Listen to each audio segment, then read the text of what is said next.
Oke, jadi malam ini kita mau bahas apa aja nih, Bang?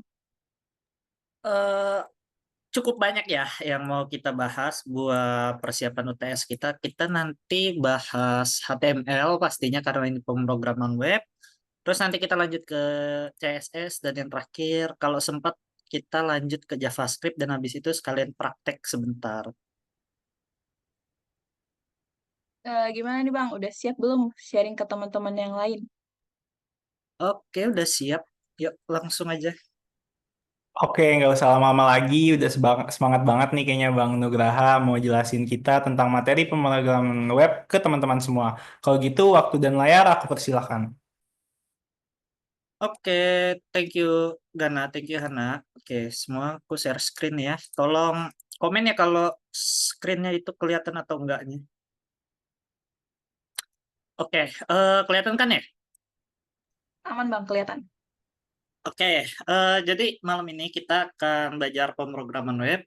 Sebelumnya aku memperkenalkan diri dulu, walaupun tadi udah diperkenalkan oleh Hana. Aku Nugraha Aditama, biasa dipanggil Nugraha sama dosen-dosen, tapi kalau sama teman-teman itu biasa dipanggil Adi. Jadi kalian feel free aja untuk manggil aku Adi.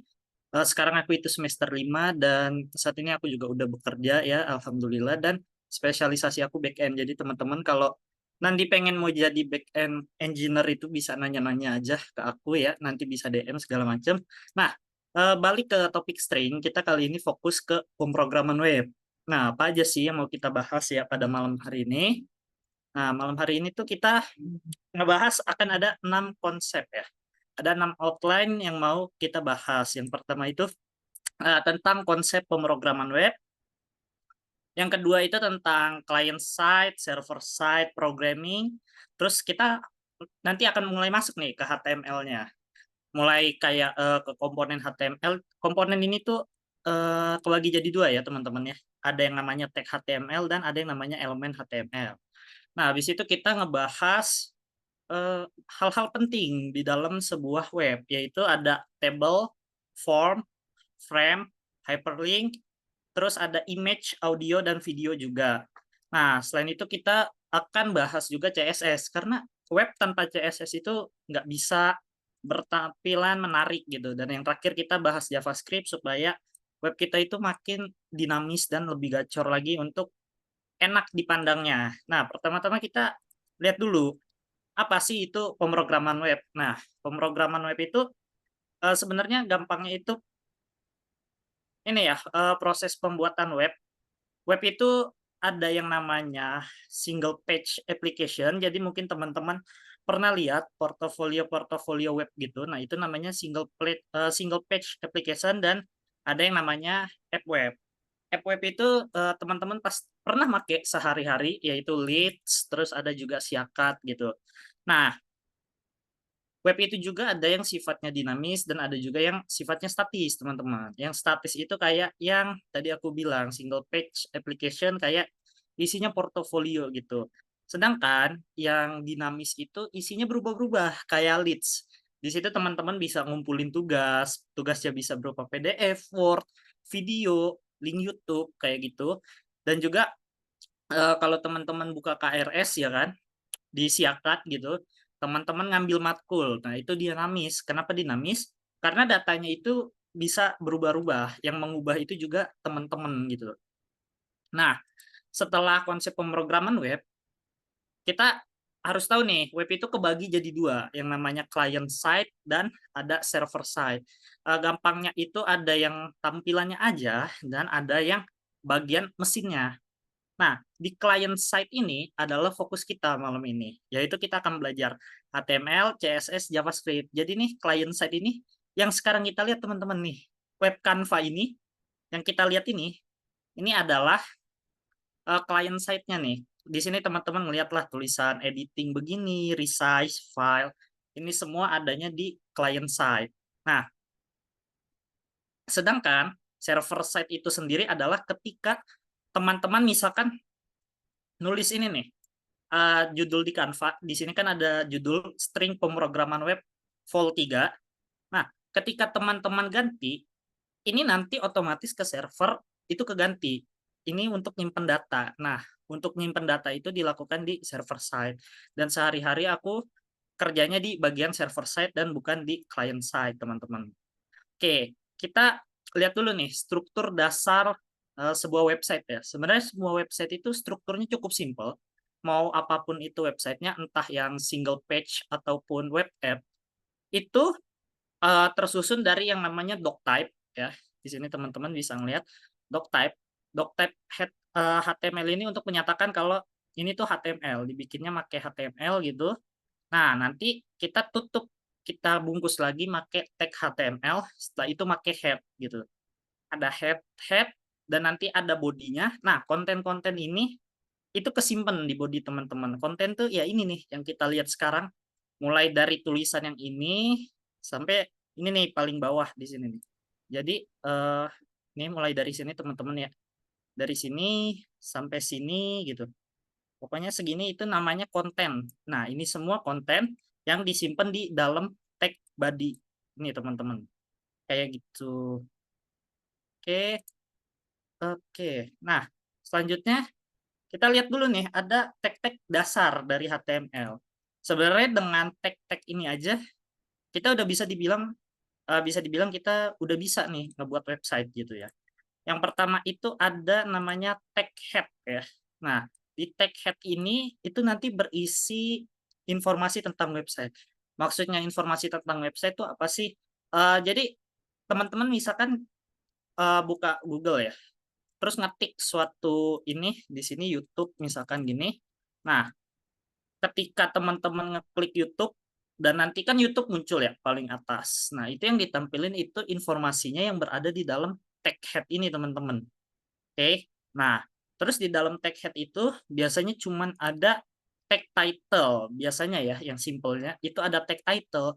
Tag title itu fungsinya untuk nampilin ini teman-teman nih, judul web yang kalian lihat di tab-tab begini. Ini ada di dalam tag title namanya ya, teman-teman. Oke, terus ada lagi tag body. Tag body tadi aku udah singgung, itu tuh semua yang kita lihat sekarang nih. Nah, terus ada lagi tag H1. Tag H1 itu kalau teman-teman lihat, itu dia adalah yang paling gede tulisannya di sebuah website biasanya. Oke, misalkan ya, aku cari contoh dulu ya sebentar. Jadi itu mungkin teman-teman pernah lah ya baca artikel di suatu website gitu, terus ada ini, ada tulisan yang gede banget gitu. Nah, nih kalau kita lihat di sini ya di contoh web yang ini tulisan how to deploy your Next.js app on Linux server ini itu disimpan di dalam tag H1. Nah, dan nanti di bawahnya tag-tag lainnya mengikuti kayak gitu teman-teman. Oke, setelah tag H1 itu biasanya akan diikuti H2, H2 sampai H6. Itu kita nanti kalau mau bikin harus berurutan teman-teman. H1 dulu, H2, H3, H4 dan posisinya harus urut. Nggak boleh ngacak, nggak boleh kayak misalkan gue maunya H2 dulu baru H1. Nah, itu nggak boleh ya teman-teman. Sebenarnya bisa, cuma itu bukan hal yang direkomendasikan begitu. Oke. Nah, di sini juga ada tag P. Tag P itu ini teman-teman nih yang kita lihat nih tulisan ini. Ini disimpan di tag P ya, teman-teman. Nah, terus kalau teman-teman lihat lagi ada tag A. Tag A ini disebutnya anchor, jangkar gitu ya. Nah, itu biasanya untuk ngarahin kita ke link lain, teman-teman. Kayaknya di sini nggak ada. Nah, iya, di sini nggak ada. Tapi cara tahu ini dia disimpan di tag anchor atau enggak, ketika teman-teman kursornya ke suatu tulisan dan tiba-tiba dia berubah jadi gambar tangan gini, ini udah pasti dia ada di dalam tag anchor itu atau di tag A. Dan salah satunya juga teman-teman bisa lihat tuh di pojok kiri bawah ada tulisan https://medium.com bla bla bla bla. Nah, itu pasti ini disimpan di dalam tag anchor gitu teman-teman. Oke. Terus kalau untuk BR itu dia bikin baris baru. Jadi kayak ngejarak begini nih. Nih, jarak dari sini ke sini ini biasanya make yang ini ya, teman-teman. Ini kan ada jarak ya. Ini biasanya kalau nggak pakai CSS, kita pakai tag BR. Ini jarak yang dari sini ke sini sama sini ke sini. Itu biasanya kita pakai tag BR, teman-teman ya. Kalau nggak pakai CSS, tapi sebaiknya pakai CSS aja, jangan pakai tag BR. Nah, ada juga ini tag yang powerful banget yaitu tag div ya. Nah, div ini itu nanti untuk ngebungkus suatu tag-tag lain, suatu elemen-elemen lain menjadi ke dalam blok-blok begitu, teman-teman. Nah, sebagai contoh kalau kita ke bawah, nah ini segini disimpan dalam satu tag div. Segini satu tag div, ini satu tag div, dan ini ada lagi satu tag div. Jadi di sini total ada 3 tag div. Div itu fungsinya dia cuman sebagai pembungkus doang. Nggak ada fungsi lain. Tapi kenapa pakai div? Karena emang udah begitu sih dari sananya. Karena div itu macam kontainer gitulah. Oke, sampai sini ada pertanyaan kah? Sampai sini dulu, takutnya ada yang mau nanya. Kalau enggak, bisa lanjut.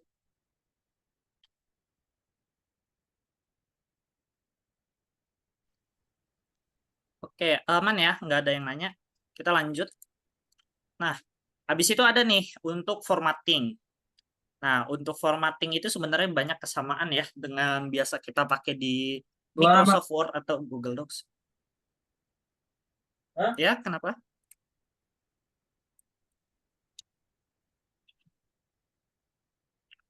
Oke, aku lanjut ya. Oke, nah jadi untuk formatting ini nggak jauh beda kayak di Microsoft Word sama Google Docs. Pertama ada tag B. B ini artinya bold. Nah, yang B sama yang strong ini fungsinya sama, teman-teman. Untuk bikin tulisan lebih tebal, jadi bold. Terus pertanyaannya, kita pakai yang mana? Kalian bisa pakai dua-duanya, nggak ada aturan tertulis, harus pakai strong, harus pakai bold. Karena nanti ketebalannya itu sama aja. Tapi biasanya orang-orang itu makainya yang B, bukan yang strong. Jadi sebaiknya kalian makainya yang B aja juga.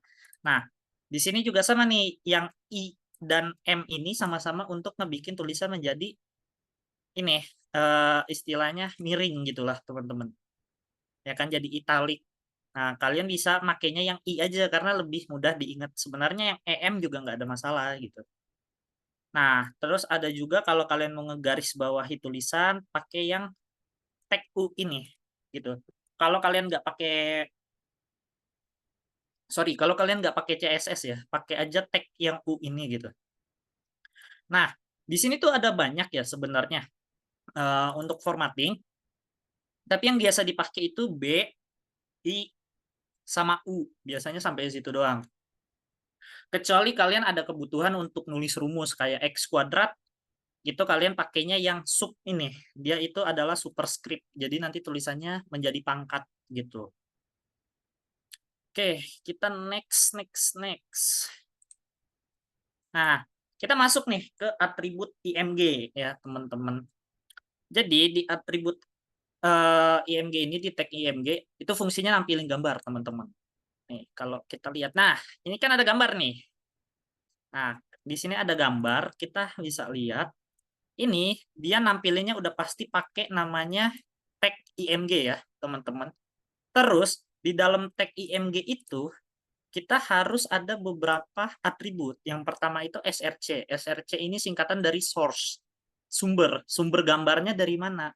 Di sini teman-teman bisa masukin link atau nama filenya aja gitu. Nama filenya ini harus ada di dalam komputer atau device teman-teman ya. Gitu. Misalkan namanya ya gambar.jpg atau gambar.jpeg, gambar.png, apapun itu yang penting extensionnya extension gambar. Nah, di sini ada juga ALT. Maksudnya ALT ini adalah teman-teman pernah lihat kan ya suatu website, terus gambarnya nggak tampil. Terus yang muncul itu cuman kayak kotak, terus gambar ya segitiga-segitiga gitulah gitu kan. Image nggak muncul. Nah, biasanya ketika image itu nggak muncul, itu nanti diganti sama tulisan yang kita masukin di ALT. Nah, contohnya di sini. Di sini ALT-nya deskripsi gambar. Tapi kalau gambarnya nggak muncul, nanti yang keluar ini tulisannya, deskripsi gambar gitu. Jadi tetap yang icon icon kotak kayak gambar gitu, tapi di sampingnya nanti ada tulisan ini nih, deskripsi gambar kayak gitu. Nah, juga untuk mengatur lebar dan tinggi sebuah gambar, kita bisa pakai ini width dan height ini. Oh, lu beres. Cuma biasanya itu kita makainya CSS ya, nggak dari tag image-nya langsung gitu, karena best practice-nya emang seperti itu. Cuma ada kalanya ya kita harus pakai di sini langsung gitu. Nah, yang terakhir itu ada tag title. Nah, tag title ini kayak gini guys fungsinya.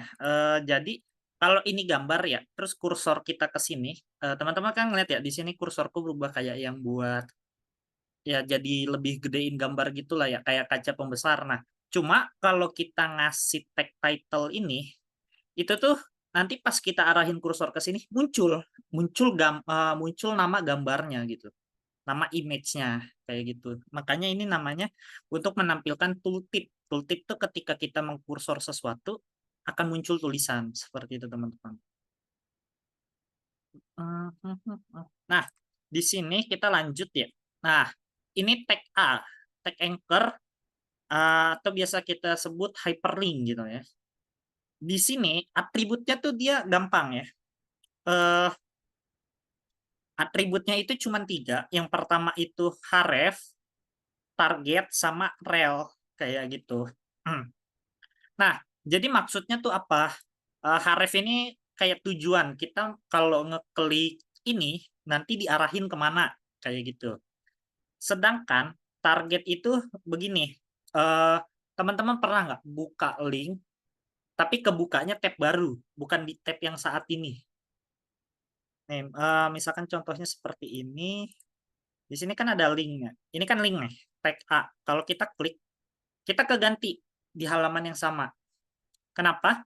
Karena secara default, tag A itu akan membawa kita di halaman yang sama.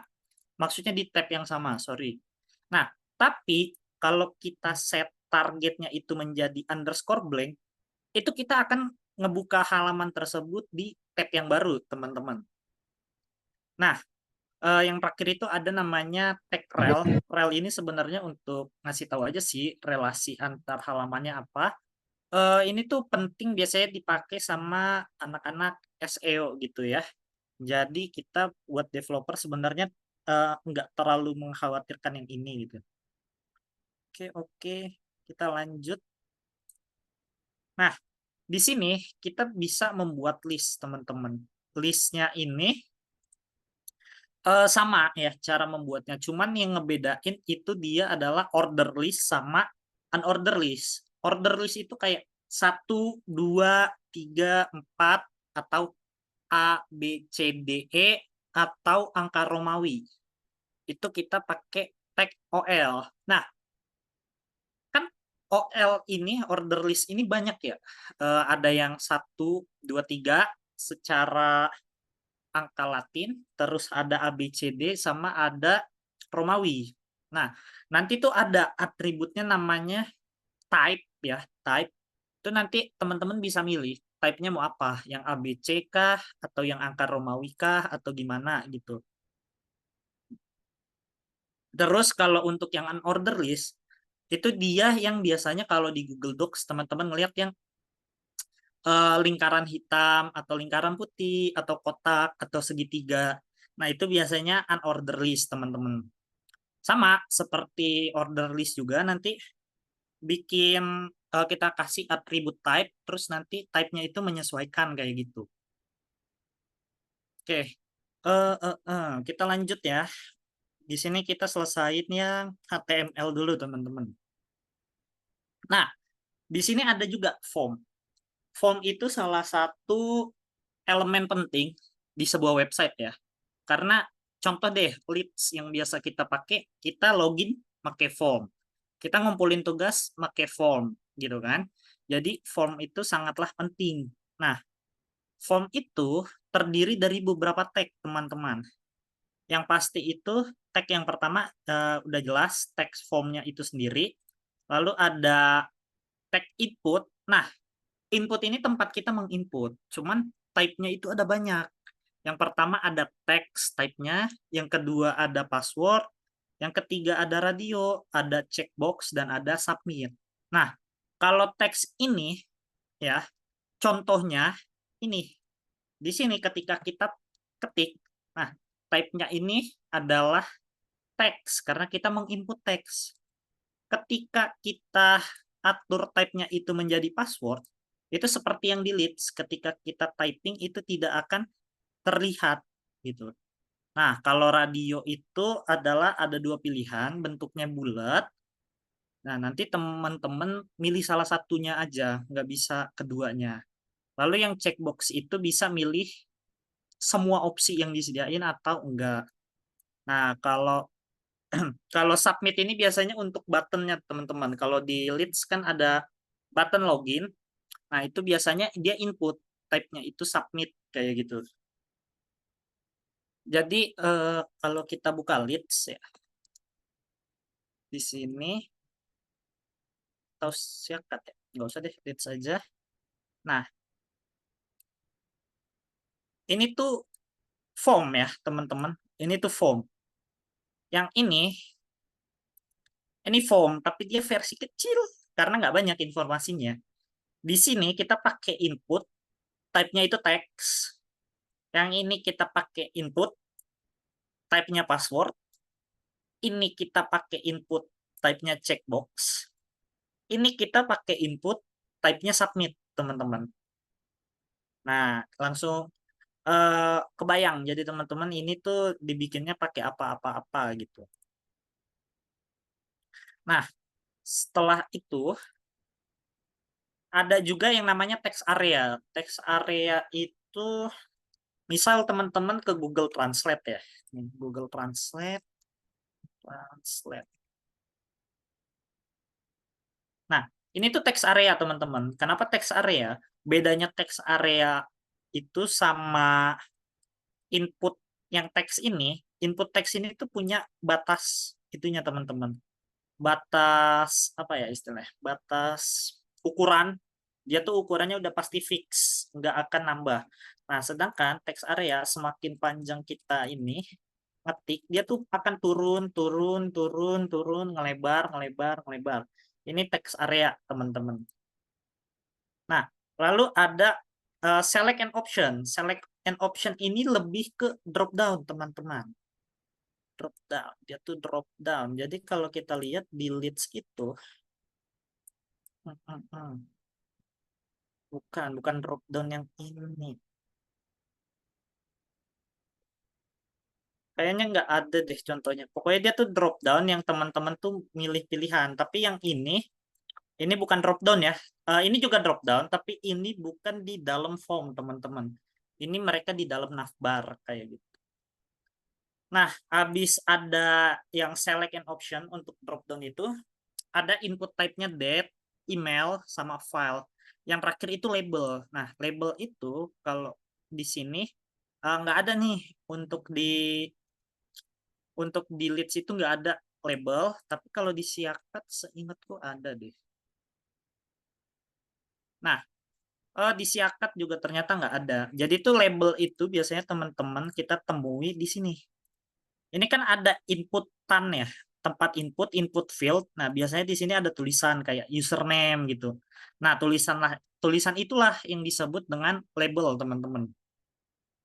Oke, untuk yang form itu cukup itu aja ya, cukup simple. Tag-tag yang bisa menjadi form itu apa aja. Nah, habis itu ada table. Table itu ada tag table-nya untuk ngasih tahu kita akan ngebikin table ya. Terus ada TR. Nah, TR itu namanya baris ya, baris. Berarti yang ini nih ke samping.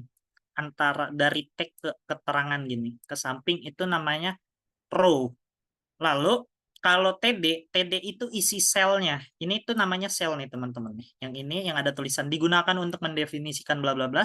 Ini namanya sel. Tulisan table ini juga ada di dalam sel kayak gitu.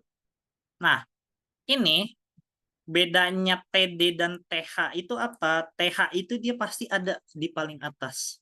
Dan tulisannya tebel. Jadi ini nih, yang keterangan sama tag ini dibuat dengan make tag TH ini teman-teman, bukan TD.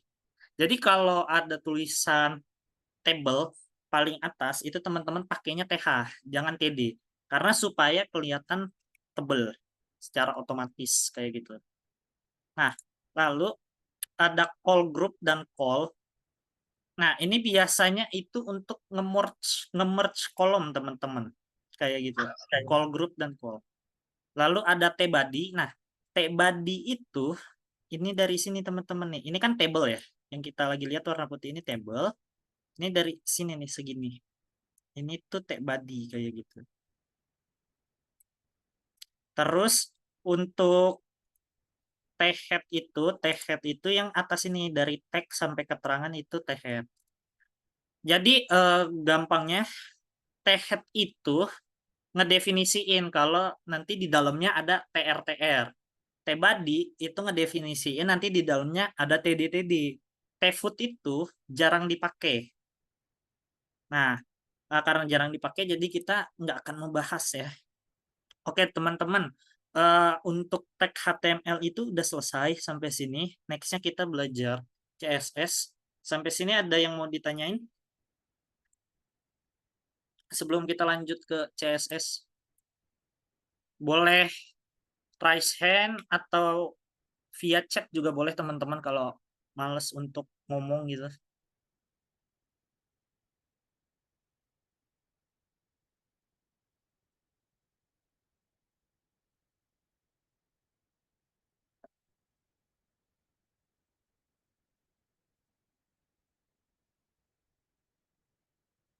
Oke, kayaknya nggak ada yang nanya ya. Kita lanjut aja.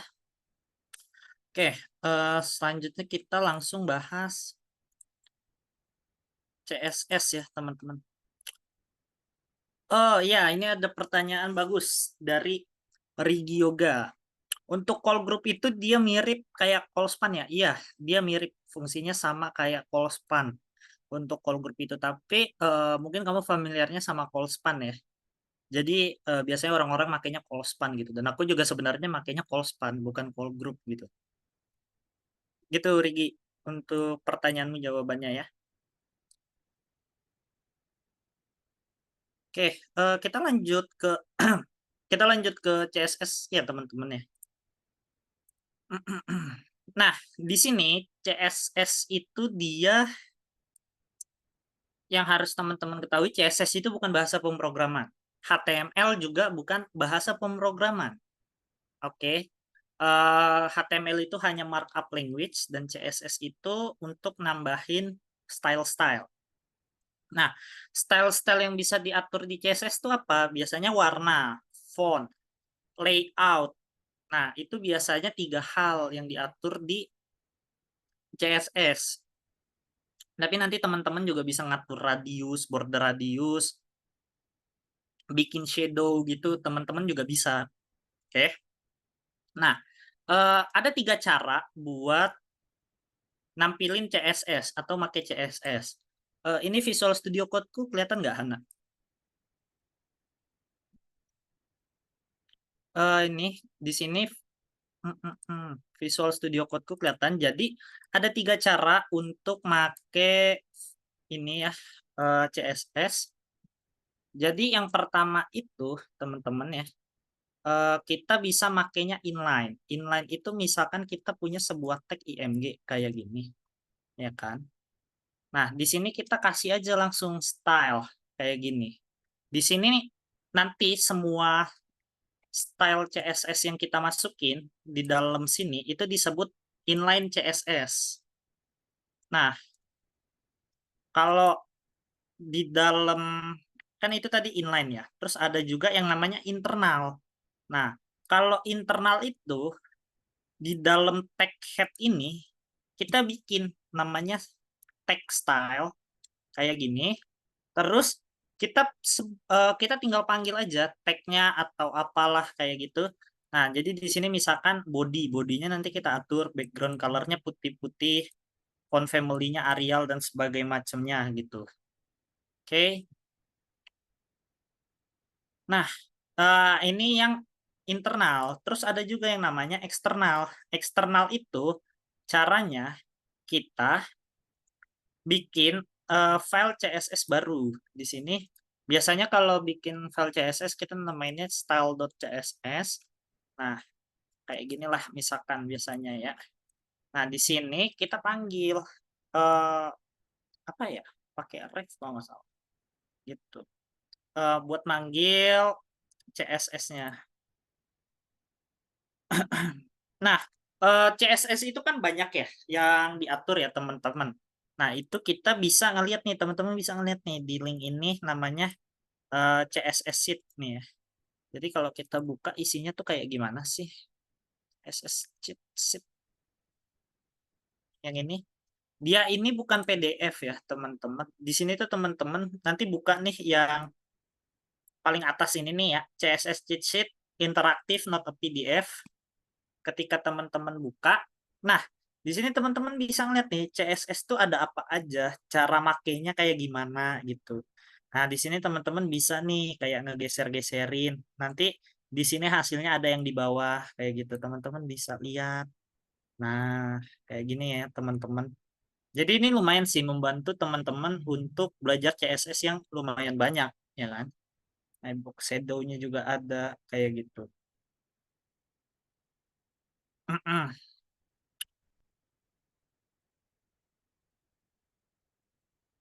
Nah, setelah itu biasanya kita nanti ada yang namanya CSS selector ya teman-teman. Tapi tunggu dulu sebentar. Ini laptopku ngehang sebentar ya.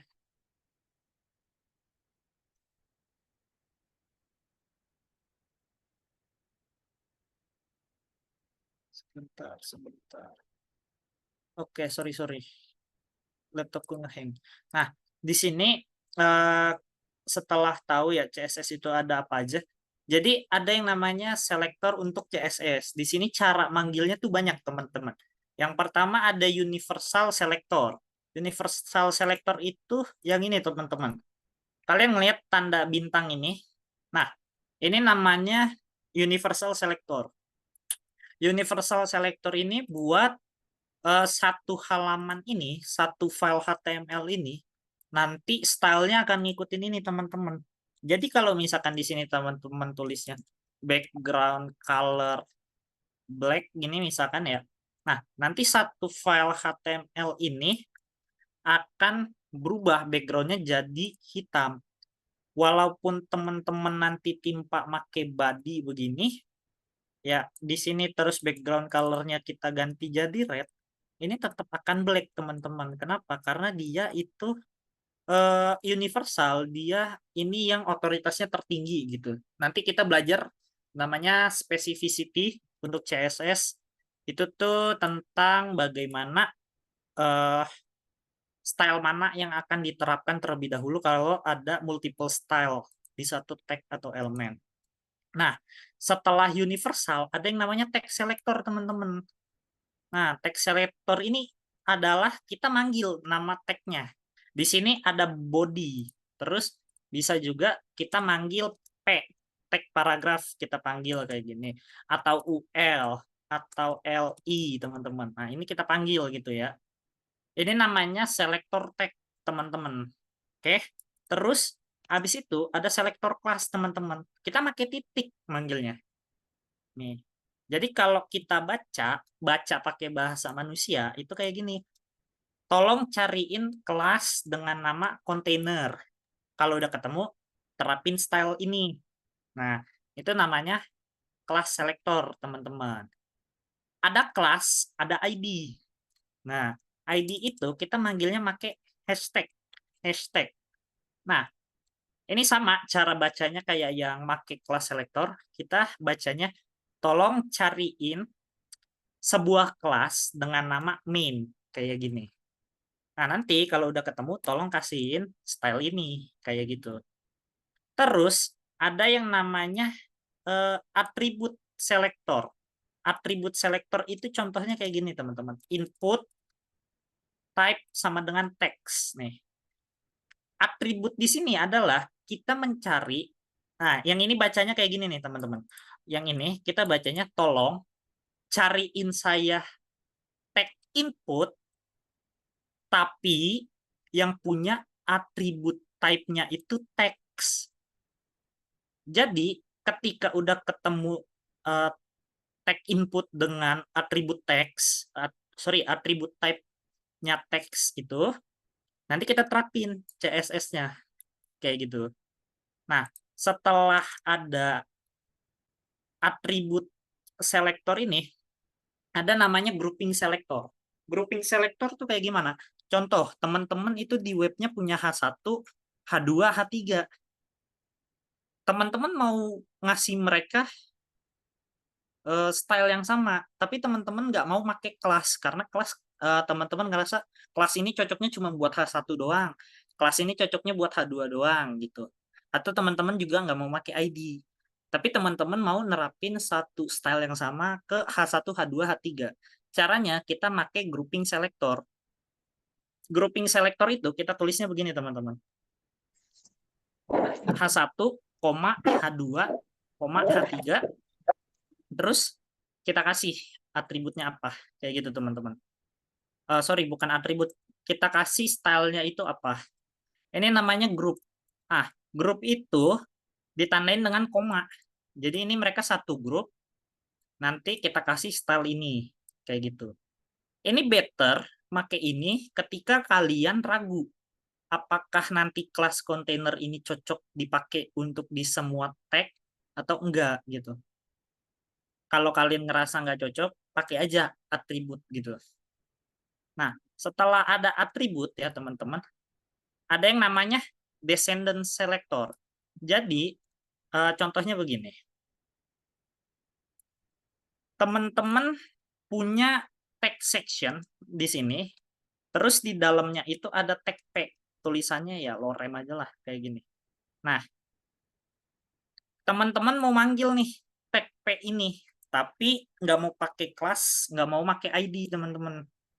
Jadinya, teman-teman manggilnya itu akan seperti ini.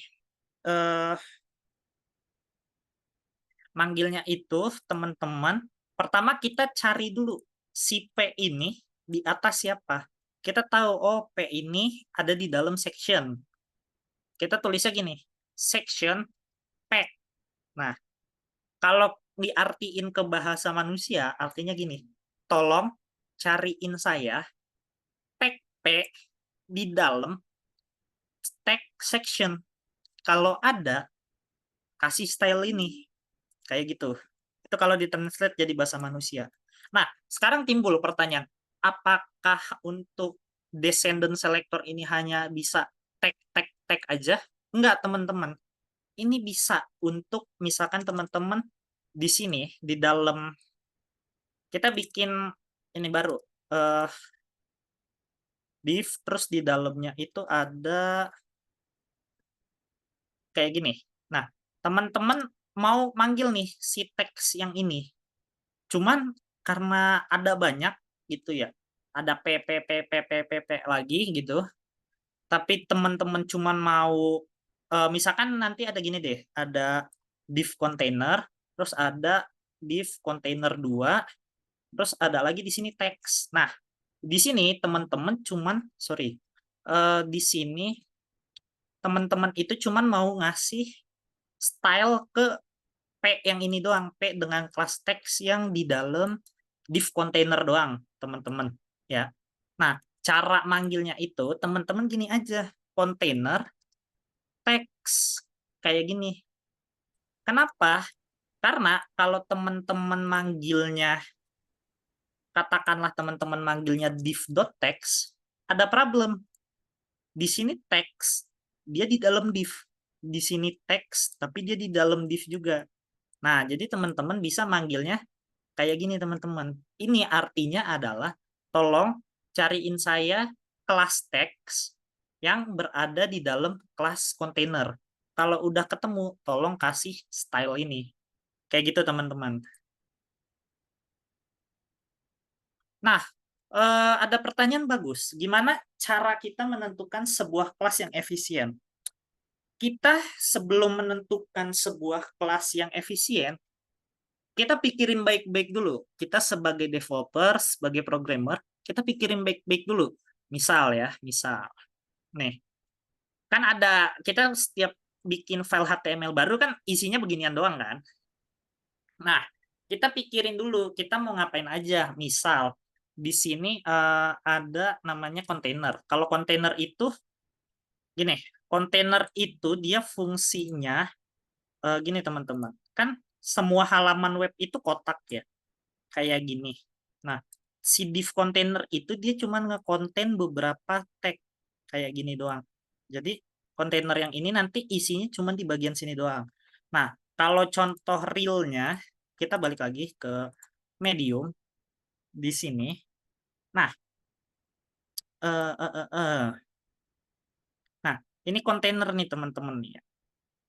Bentar, kita ke bawah dulu. Ada contoh kontainer. Nih, ini kontainer. Nah, ini kita kan ngeliat nih, ada kotak gede ya. Ada kotak gede. Nah, ini biasanya adalah tag div dengan kelas kontainer.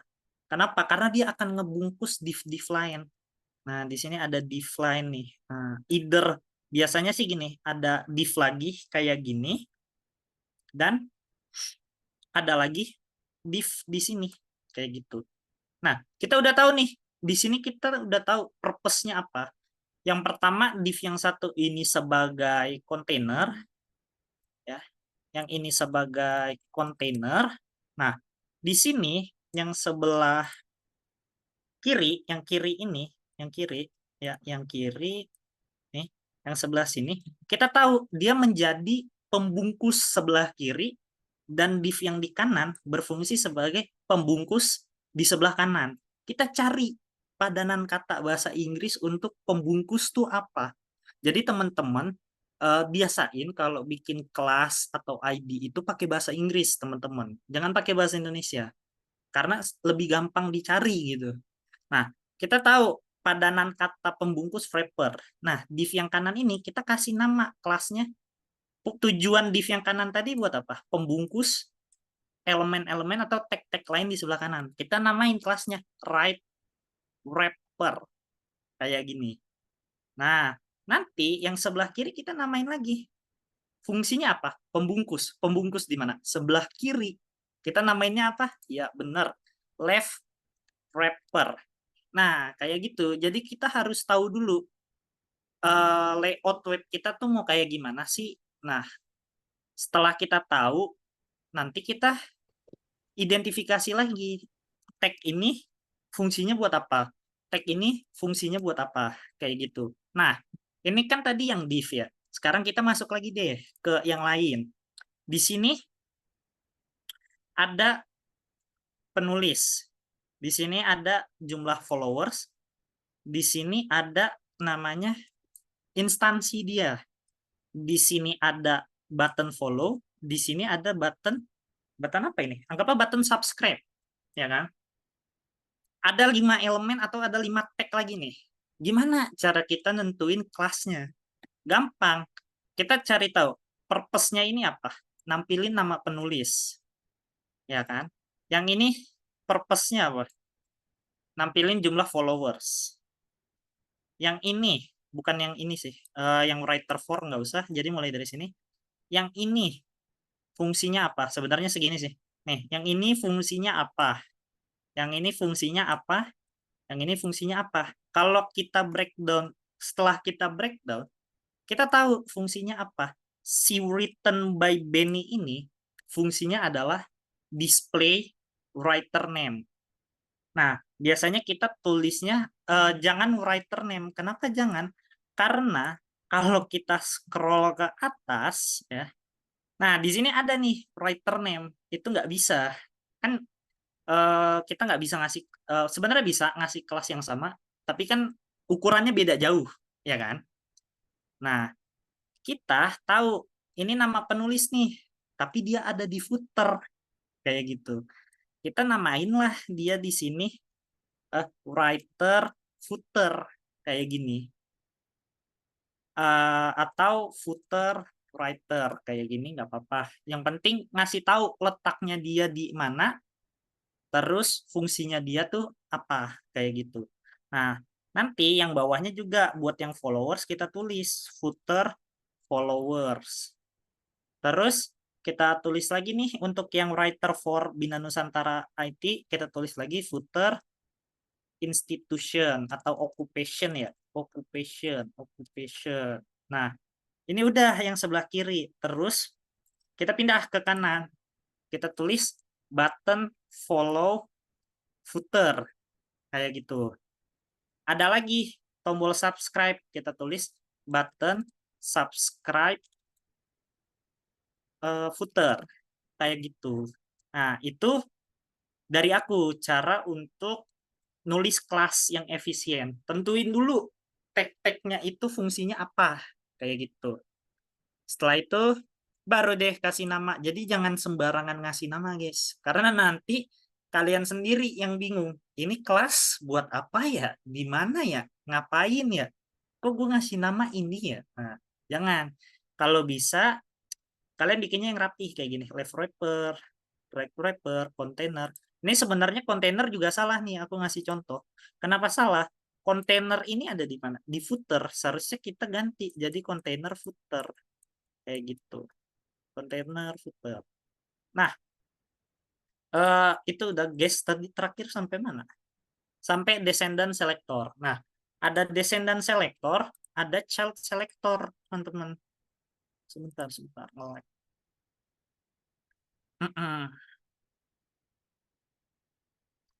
Nah, ini Rigi juga nanya pertanyaan bagus lagi. Gimana cara kita memberi style jika punya selektor yang berbeda? Karena tergantung nggak sesuai ekspektasi pas ngasih style. Oke, aku udah bikin materinya di PPT ini, tapi setelah yang ini ya, nanti kita bahas. Kenapa sih kadang style yang keluar itu nggak sesuai ekspektasi ini? Itu ada alasannya, guys. Jadi, semua error yang kalian hadapi itu ada alasannya dan ada jalan keluarnya. Oke, kita lanjut dulu. Tadi kan kita sampai descendant selector, ada yang namanya child selector. Dia sebenarnya nggak jauh beda, guys, sama descendant. Tapi bedanya, kita manggilnya begini, section P. Nah, ini artinya sama kayak yang di atas. Tolong cariin aku tag P yang ada di dalam tag section. Dia nggak jauh beda. Kamu mau pakai yang ini boleh, mau pakai yang ini boleh. Tergantung kamu nyamannya pakai yang mana gitu. Aku personally pakai yang ini karena lebih enak aja dilihatnya. Kayak gitu. Fungsinya juga sama kok. Tapi nanti kan ini bisa kayak gini lagi gitu. Repot. Ini banyak. Jadi kita mending kasih spasi aja daripada ngasih tanda lebih besar. Oke, kita udah selesai untuk yang selektor ya, teman-teman. Nah, karena konsep selektor ini ada masalah baru. Masalah barunya itu kayak yang ditanyain sama Rigi tadi. Yaitu, kok style yang keluar nggak sesuai ekspektasi gue. Padahal selektor gue udah bener. Itu karena di CSS ada yang namanya CSS specificity. Nah, CSS specificity ini itu nentuin style mana nih yang boleh dikeluarin. Gitu. Karena mereka ada benar, ada pembobotannya. Pembobotannya tuh kayak gimana? Kita lihat yang paling diprioritasin itu adalah inline style. Jadi, kalian nulis nih ada kelas container, terus kalian tulis style di sini.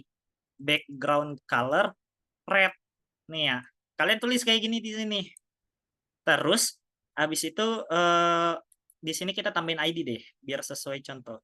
Kita tambahin di sini ID-nya container juga kayak gini misalkan. Nah, terus kamu mau ganti nih warnanya pakai ID gitu kan. Kayak gini. Kamu mau ganti kayak gini container background color, kamu mau ganti jadi hijau. Itu nggak akan bisa. Kenapa? Karena yang paling akan dibaca duluan itu adalah inline styles. Kecuali kamu pakai cara paksa. Cara paksanya gimana? Kamu tulis di sini important.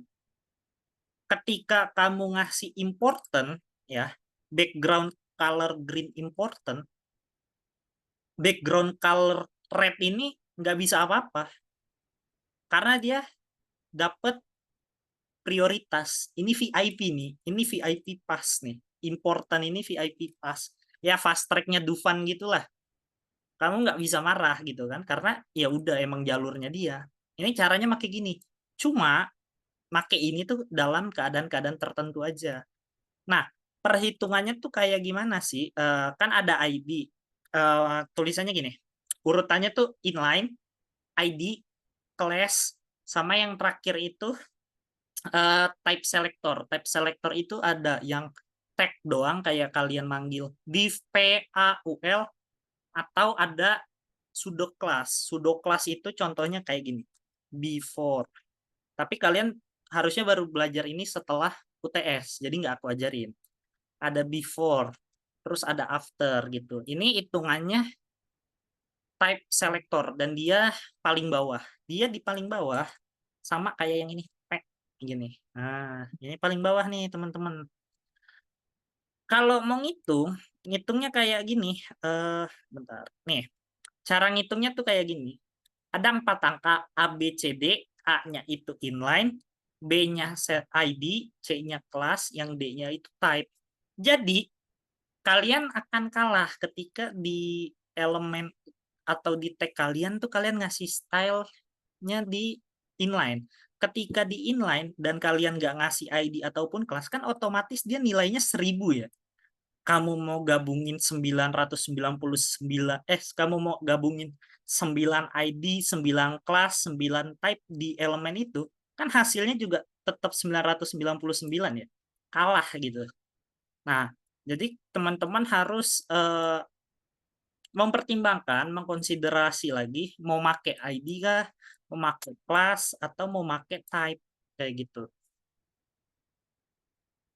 Karena gini teman-teman,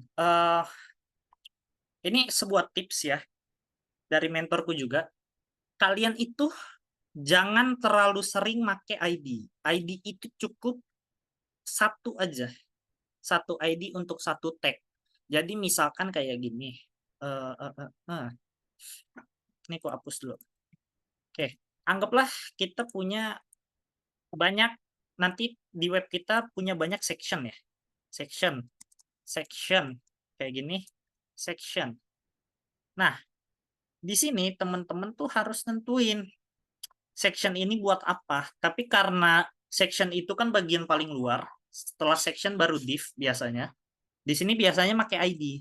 Kalian tentuin buat apa. Section ini nanti mau aku panggil secara personal sebagai hero section, misalkan. Sebagai ID about. Nah, di sini juga yang ini sebagai ID footer, misalkan. Nah, jadi di satu tag itu ID cukup satu aja, teman-teman. Nggak boleh dua, kayak gini. Hero, terus ditambah satu lagi profile. Nggak boleh, nggak boleh. ID itu di satu tag cukup satu. Nah, beda ketika teman-teman di sini bikinlah suatu div ya. Ini cara cepat ya teman-teman. Kalian ketik titik terus kontainer, nanti langsung otomatis div. Nah, di dalam kelas ini kita nggak mau dia cuma jadi kontainer doang, misalkan. Kita tambahlah kelas lagi. Kita mau jadiin dia sekalian wrapper lah. Ini bisa, boleh. Kalau kelas itu kita boleh ngasih lebih dari satu kelas di satu tag atau elemen. Tapi untuk ID nggak boleh. Itu tipsnya. Kenapa aturannya gitu? Ya balik lagi ke CSS specificity ini. Nanti kamu bingung sendiri. Ketika style gue nggak keluar, ternyata pas dicek, oh iya, di sini gue ngasih 2 ID, hero dan profile. Hero dan profile di sini. Berarti kamu otomatis nanti specificity-nya berapa? 2. 2 gitu. 200 kayak gini. 200. Gede. Yang ini berapa? Cuman 20. Nah, jadi itu biasanya jangan pernah nyampe 200 guys, nggak boleh. Biasanya cuma satu, terus ini misalkan berapa, XX, kayak gitu. Jadi biasakan satu aja, satu ID aja. Terus di sini nanti kasih kelas. Kalau saranku gini, saranku tuh yang paling luar setelah body ya. Kan ada body, ada section. Itu selalu kalian kasih ID. Tapi di dalam tag yang punya ID, kalian kasihnya class. Kayak gitu teman-teman. Nah, itu biar gampang aja sih sebenarnya. Biar lebih rapi, lebih tertata kayak gitu. Ngikutin standar industri lah. Oke. Kita lihat. Nah, untuk CSS udah selesai ya teman-teman. Aku nggak ngebahas lebih lanjut misalkan style-style apa aja yang biasa dipakai di CSS. Kalian lihat aja di sini CSS cheat sheet. Kalian coba-coba aja sendiri gitu maksudnya kayak gimana. Tapi kalau aku boleh ngasih saran, teman-teman itu ini ya yang teman-teman harus pahami benar, ada namanya box model, ada namanya flex, ada namanya grid, ada namanya layout. Ya, ini teman-teman kuasain fundamental ini, CSS teman-teman jago banget. Nanti setelah udah yang basic, ini kan yang basic ya, kita masuk ke yang advance. Yang advance itu ada animation. Nah, di sini bagian CSS tuh mulai seru, teman-teman. Ada animation-animationnya dikit lah, animasi-animasi gitulah. Kayak gitu, teman-teman. Untuk CSS ada pertanyaan sebelum kita masuk ke JavaScript? Apakah ada pertanyaan, teman-teman?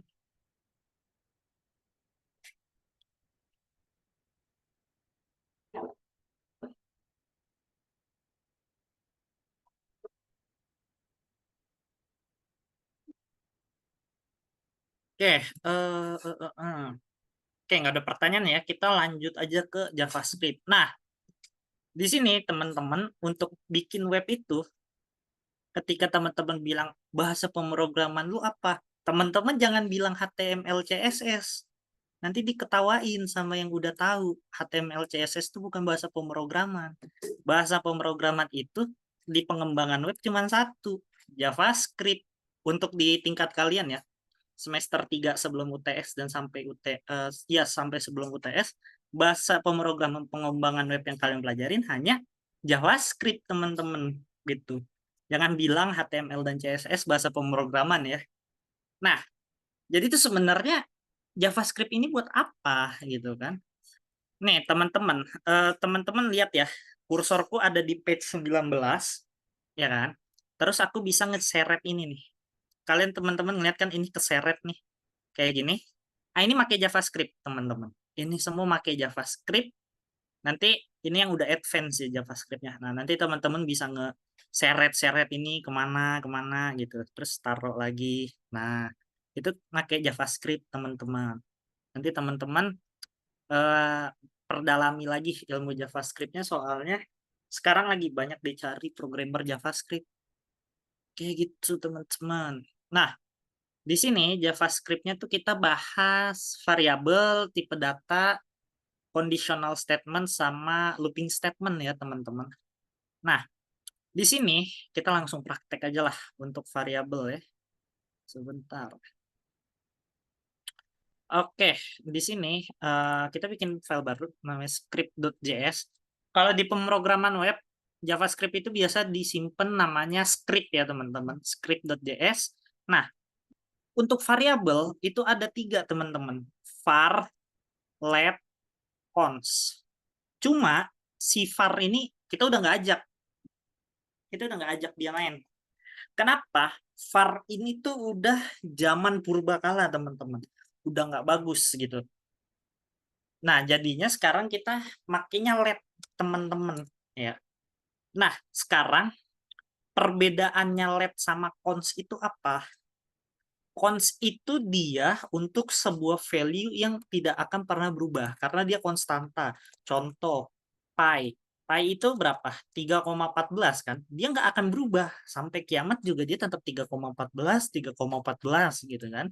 Nah, sedangkan LED ini untuk variabel yang bisa berubah-ubah, teman-teman. Contohnya name, LED name, ADI gini.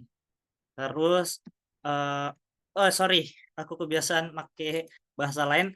Di JavaScript kalian nggak perlu titik koma di belakang ya. Jadi cukup gini aja udah bisa gitu.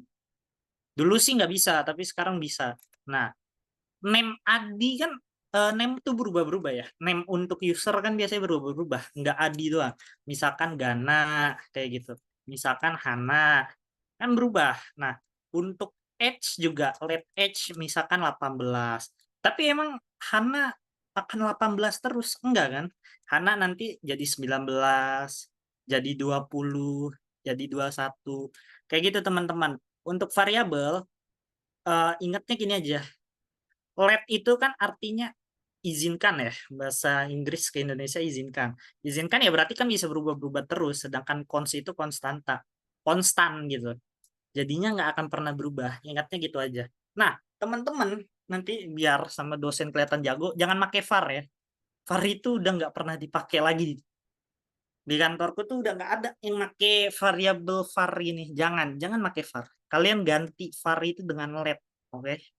Kenapa gitu? Bilang VAR itu udah nggak dipakai Pak, Bu, gitu. Sekarang makainya LED, gitu. Nanti alasannya kenapa nggak dipakai kalian cari tahu sendiri ya.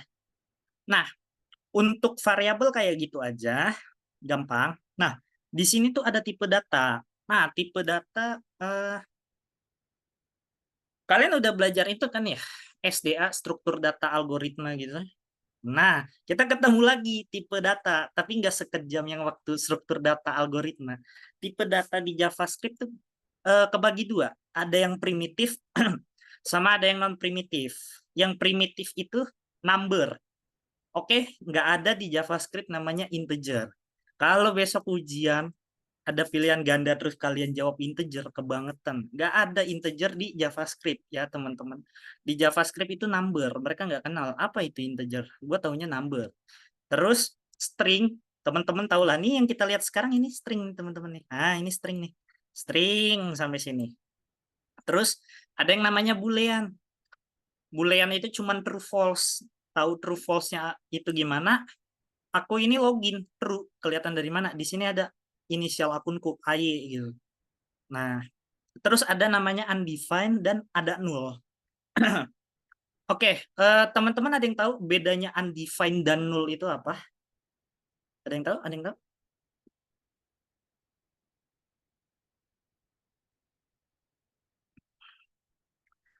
Oke, jadi bedanya undefined dan null undefined itu adalah ketika sebuah variabel itu nggak diinisialisasi.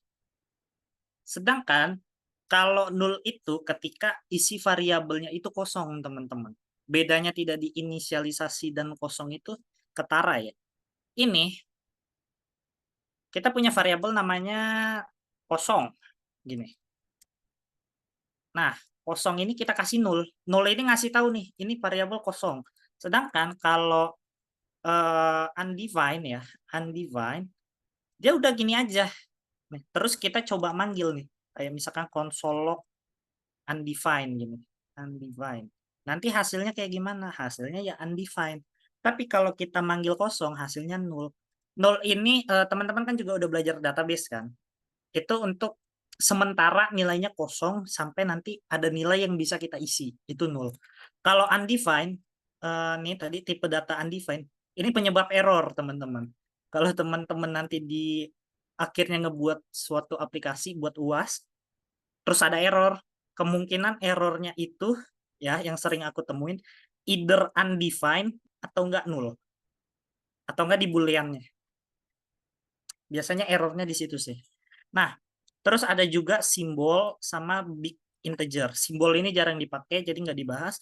Kalau big integer, ya angkanya banyak lah gitu, teman-teman, oke?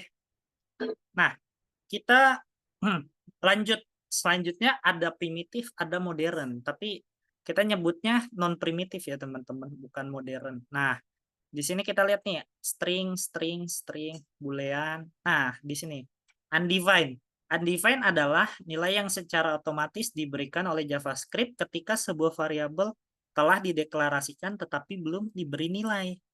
Nah, contohnya ini. Kita ngedeklarasi nih variabel namanya undefined. Kita panggil, nanti dapat error undefined. Atau enggak, namanya gini deh, error undefined. Kayak gini. Nah, kita nggak ngasih isi apa-apa. Nanti kalau kita panggil, keluarnya apa? Undefined. Kayak gitu. Oke, undefined. Terus ada apa lagi setelah undefined ada null. Kalau null itu nilainya kosong. Kosong aja udah gitu. Kayak eh beda ya teman-teman. Ini nih, ini nanti ini contohnya juga ini null nih. String ini kosong. Nanti kalau kita panggil hasilnya null kayak gitu. Karena nggak ada isinya. Nah, setelah itu kita lihat, nah ini nih. Ada perbedaan antara null dan undefined. Di sini teman-teman bisa baca ya. Undefined terjadi ketika suatu variabel belum diinisialisasi atau belum memiliki nilai. Sedangkan null nilai yang diberikan secara sengaja untuk ngasih tahu, ya udah ini gue kosongin gitu. Nah, bisa ada simbol big int. Nah, di sini nanti ada namanya non primitif sama ada tipe data non primitif, itu isinya objek sama array ya teman-teman. Nah, objek itu dia pakainya key value ya. Jadi misalkan kayak gini, let person name-nya ini key-nya nih. Yang name ini key, yang John Doe ini value-nya. Ini biasanya teman-teman nanti make di database MongoDB. Kalian makainya objek kayak gini. Terus setelah objek itu ada yang namanya array, teman-teman. Nah, array itu tampilannya kayak gini. Nah, mungkin teman-teman udah tahu lah ya, array objek juga kayaknya udah pada tahu. Nah, array itu kayak gini. Array itu selalu dimulai dari nol ya, kayak kayak kita ngisi bensin dimulai dari nol ya, Mas. Nah, array juga kayak gitu. Semuanya dimulai dari nol gitu. Setelah array, nah array kayak gini nih. Array itu kita bisa ngisi apa aja, guys. Jadi misalkan kayak gini nih. Kita punya array lah di sini ya. Let array. Nah, kita bisa ngisi ini string, kita isi ini number, kita isi ini boolean, null, undefined, apalah ini. Salah, AI-nya ngawur. Nah, kayak gini kita ngasih null, undefined, terus kita kasih objek di sini. Kasih ya objek di sini. Ah, kayak gini. Terus di dalam array kita kasih array lagi bisa. Kita kasih function juga bisa, guys. Jadi array itu sangat-sangat powerful. Dia bisa nyimpen aja. Nyimpen apa aja tuh bisa dia. Nyimpen harta negara juga kayaknya dia mampu gitu di array. Nah, kayak gitu ya. Jadi untuk mengakses array, kalian itu manggilnya dari nol. Console log array ke nol kayak gitu. Nah, tapi ketika kalian mau manggil nih yang ini ya, array yang ini 1 2 3, dia kan array. Array di dalam array. Kita cari dulu dia indeks ke berapa? Dia indeks ke 0, 1, 2, 3, 4, 5, 6. Dia di indeks ke 6. Jadi manggilnya kita kayak gini. Kita panggil indeks ke 6 dari array dan kita panggil indeks ke 1 dari array yang ini. Nanti hasilnya itu 2. Kayak gitu teman-teman. Oke. Ada pertanyaan sampai sini variabel dan tipe data?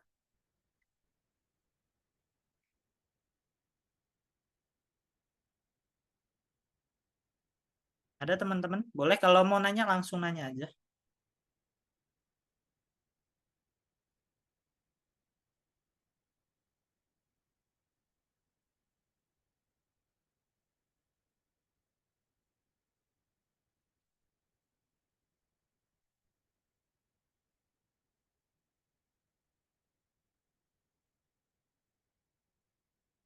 Oke, kita lanjut aja ya.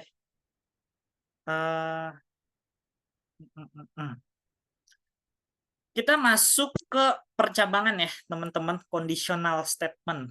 Nah, di conditional statement itu, eh, eh, eh, eh, conditional statement itu ya gampang aja. Kayak misalkan teman-teman mau isi bensin. Oh, gue mau isi Pertamax, tapi kalau Pertamax habis, gue mau ganti Pertalite.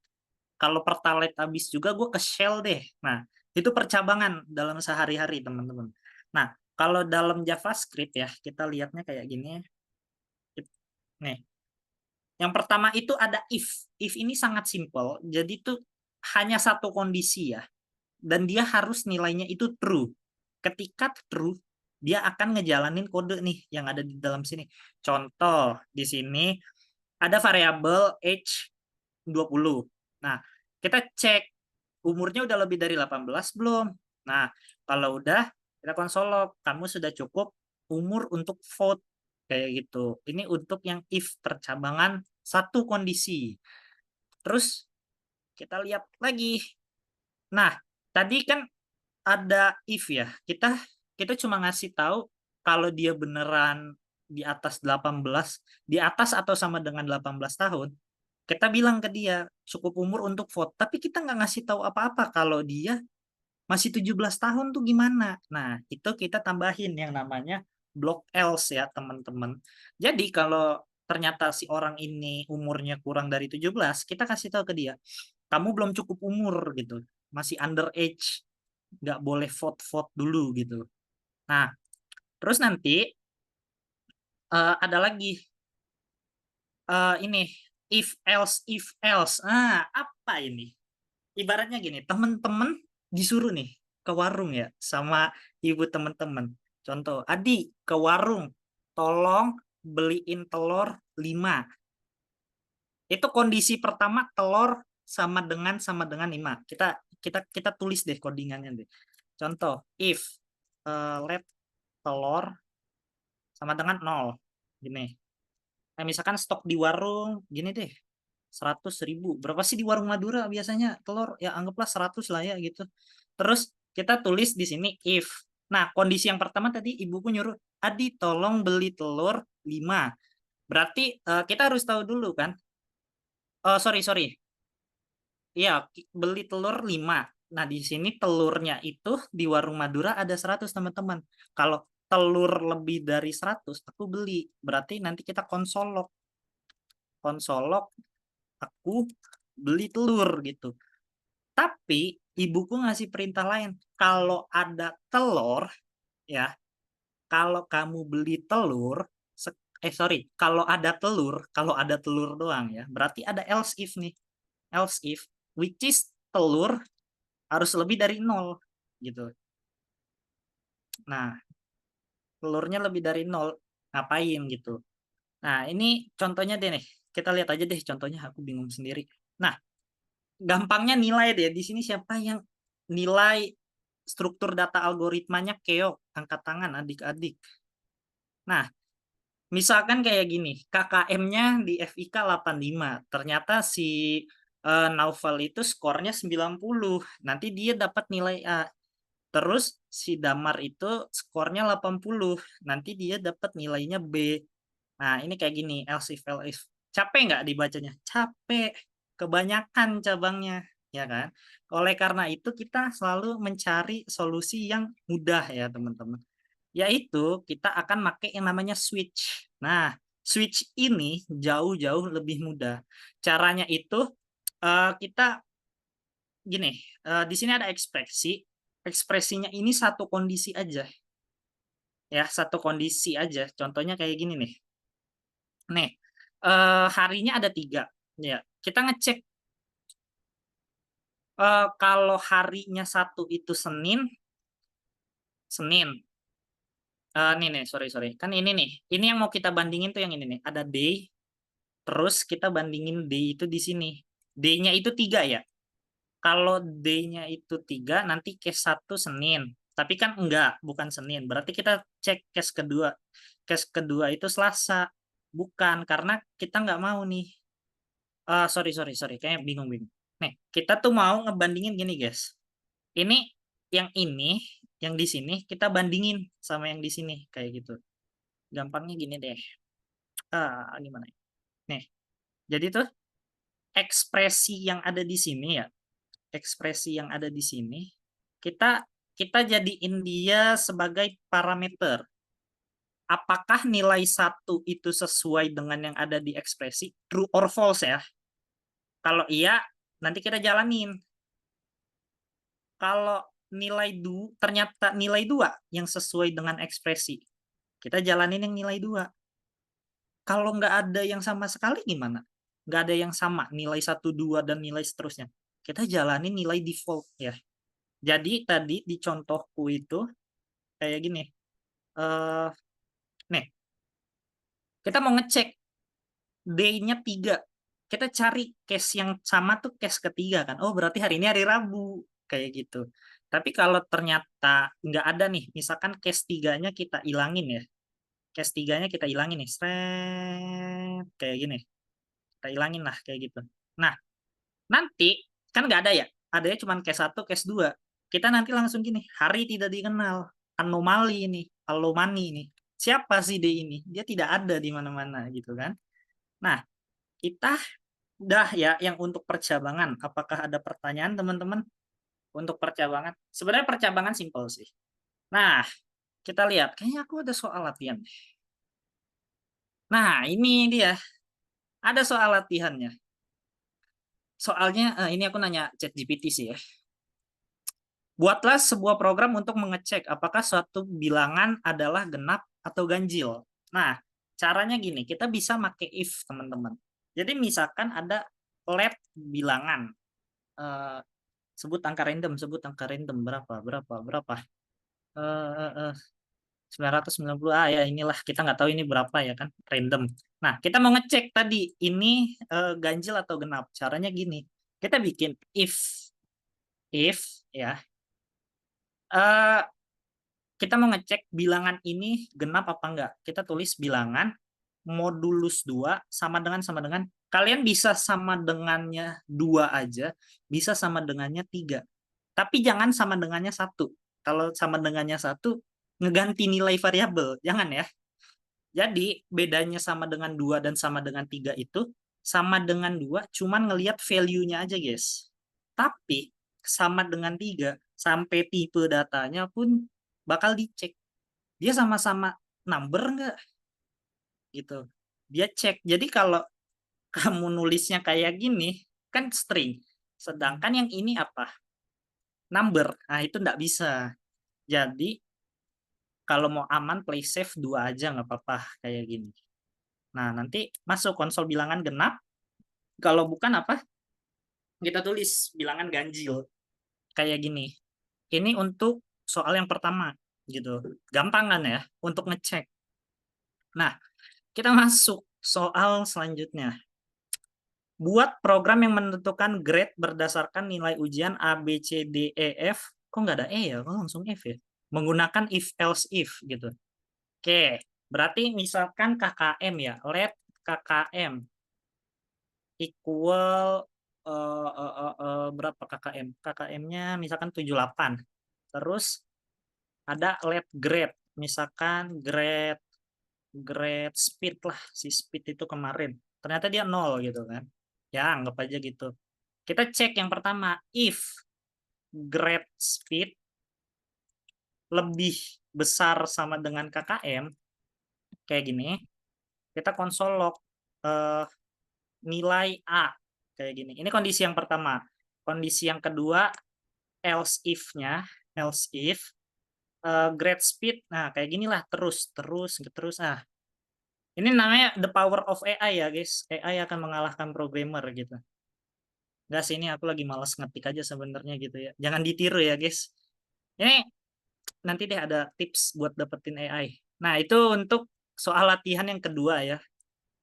Nah, soal latihan yang ketiga, nah di sini udah mulai seru nih. Buat program untuk menentukan tarif pajak penghasilan berdasarkan jumlah pendapatan. Nah kita bacanya gini guys, jika pendapatan di bawah 50 juta, pajaknya 5%. Tapi jika pendapatannya di antara 50 juta dan 100 juta, pajaknya 15%. pendapatan di atas 100 juta pajaknya 25%. Berarti kalau cara ngerjainnya, kita gini dulu. Kita bikin satu variabel namanya gaji, jangan gaji, sesuai soal. Pendapatan ya berapa ya? Eh anggaplah 25 juta gini, 25 1 2 3 4 5 6 25 juta. Terus kita cek if pendapatan, tapi sejujurnya aku nggak suka ya kayak nulis pendapatan terus di sini nulis angka nih. Kayak gini, aku nggak suka. Biasanya aku nulisnya kayak gini, let batas atas. Kayak batas atasnya di sini berapa? Batas atasnya 1 juta. 100 juta. 100 tuh 2 3 4 5 6. Terus ada let batas bawah. Nah, kenapa? Karena nanti kita nulisnya enak nih, kayak gini nih.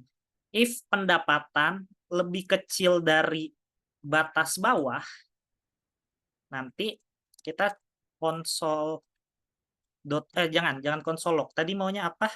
Kalau dia di bawah batas bawah 50 juta kasih pajak 5%.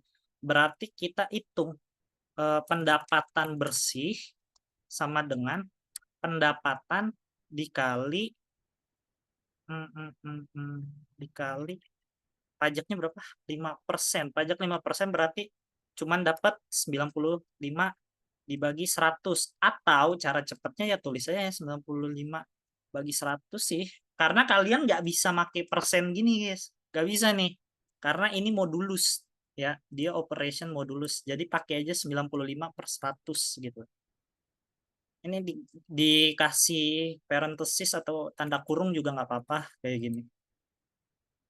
Nah, nanti akhirnya pendapatan bersihnya segini. Lihat, ini salah satu konsep ya guys, konsep pemrograman namanya clean code.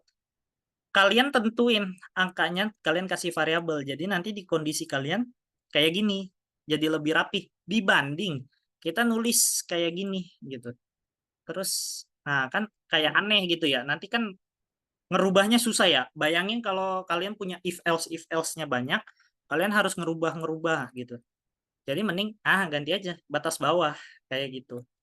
Ini salah satu konsep pemrograman ya guys, soalnya aku pernah digeplak sama mentorku tuh gara-gara berantakan kayak tadi. Jadi lu dikasih tahu lu bikin variabel lah gitu, jangan kayak gini.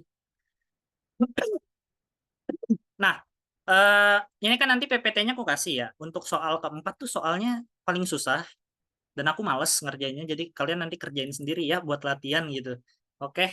Buat belajar juga UTS, siapa tahu kalian dapat paradinal suruh ngoding di kertas gitu kan. Semangat lah ya. Nah, kita udah belajar yang percabangan. Kalian ada pertanyaan nggak untuk yang percabangan?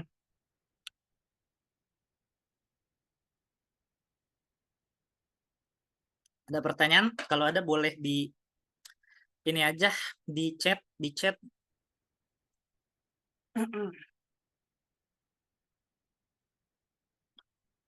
Udah jam 9 ya. Malam juga. Ini nggak ada yang nanya. Kita lanjut ya ke materi terakhir malam ini. Kita nggak jadi ini deh guys nanti guys. Kita nggak jadi bikin website malam ini. Nunggu string mau UAS aja. Kalau ada ya. Kita bikin web nanti. Tapi kalau aku dipilih jadi ini juga sih. Mentor lagi. Nah, kita lanjut ke looping. Looping tuh kebagi jadi 4 guys di JavaScript. Yang pertama for, while, do while, for in, sama for off gitu. Kita lihat deh langsung contoh yang pertama, for loop. For loop itu kayak gini doang guys. Itu tuh gini, cara makainya ya, kita balik dulu. Kapan kita make for dan kapan kita make while? Mungkin teman-teman ada yang masih bingung, mungkin juga ada yang udah tahu. Cara makainya, for itu dipakai ketika kita tahu batas atas pengulangannya tuh berapa. Oke, kita nggak peduliin batas bawah kalau di for loop. Yang kita pedulin cuman batas atas. Cuma untuk while loop itu kebalikannya. Kita nggak tahu kita mau ngulang sampai berapa. Nggak tahu batas atas. Tapi kita tahu batas bawahnya. Nah, contoh di sini di for loop kita tahu nih batas atas kita ya, nih yang di sini itu kurang dari 5. which is 4 batas atas kita. Berarti nanti kalau udah 4 berhenti, ya kan? Tapi kita bebas startnya dari mana aja. Bisa dari 0, dari 1, 2, 3. Nah, itu untuk for loop. Nah, sedangkan untuk while, kayak yang tadi ku bilang, kita nggak tahu kondisi atasnya tuh di mana gitu. Kita cuma tahu kondisi bawahnya. Kondisi bawahnya itu kita tahu kondisi bawahnya itu kurang dari 5 gitu. Tapi kondisi atasnya nggak tahu. Cuman ketika dia udah berubah jadi true, kondisi di sininya ya udah bakal habis gitu. Nah, setelah while itu ada namanya do while. Bedanya while sama do while itu adalah while itu kita harus memenuhi kondisi ininya dulu, baru dia jalan. Jalan terus. Nah, cuma do while itu misalkan dia nih ya, misalkan ini i-nya ya. I-nya ini kita ganti jadi 6. Menurut teman-teman akan terjadi pengulangan apa enggak?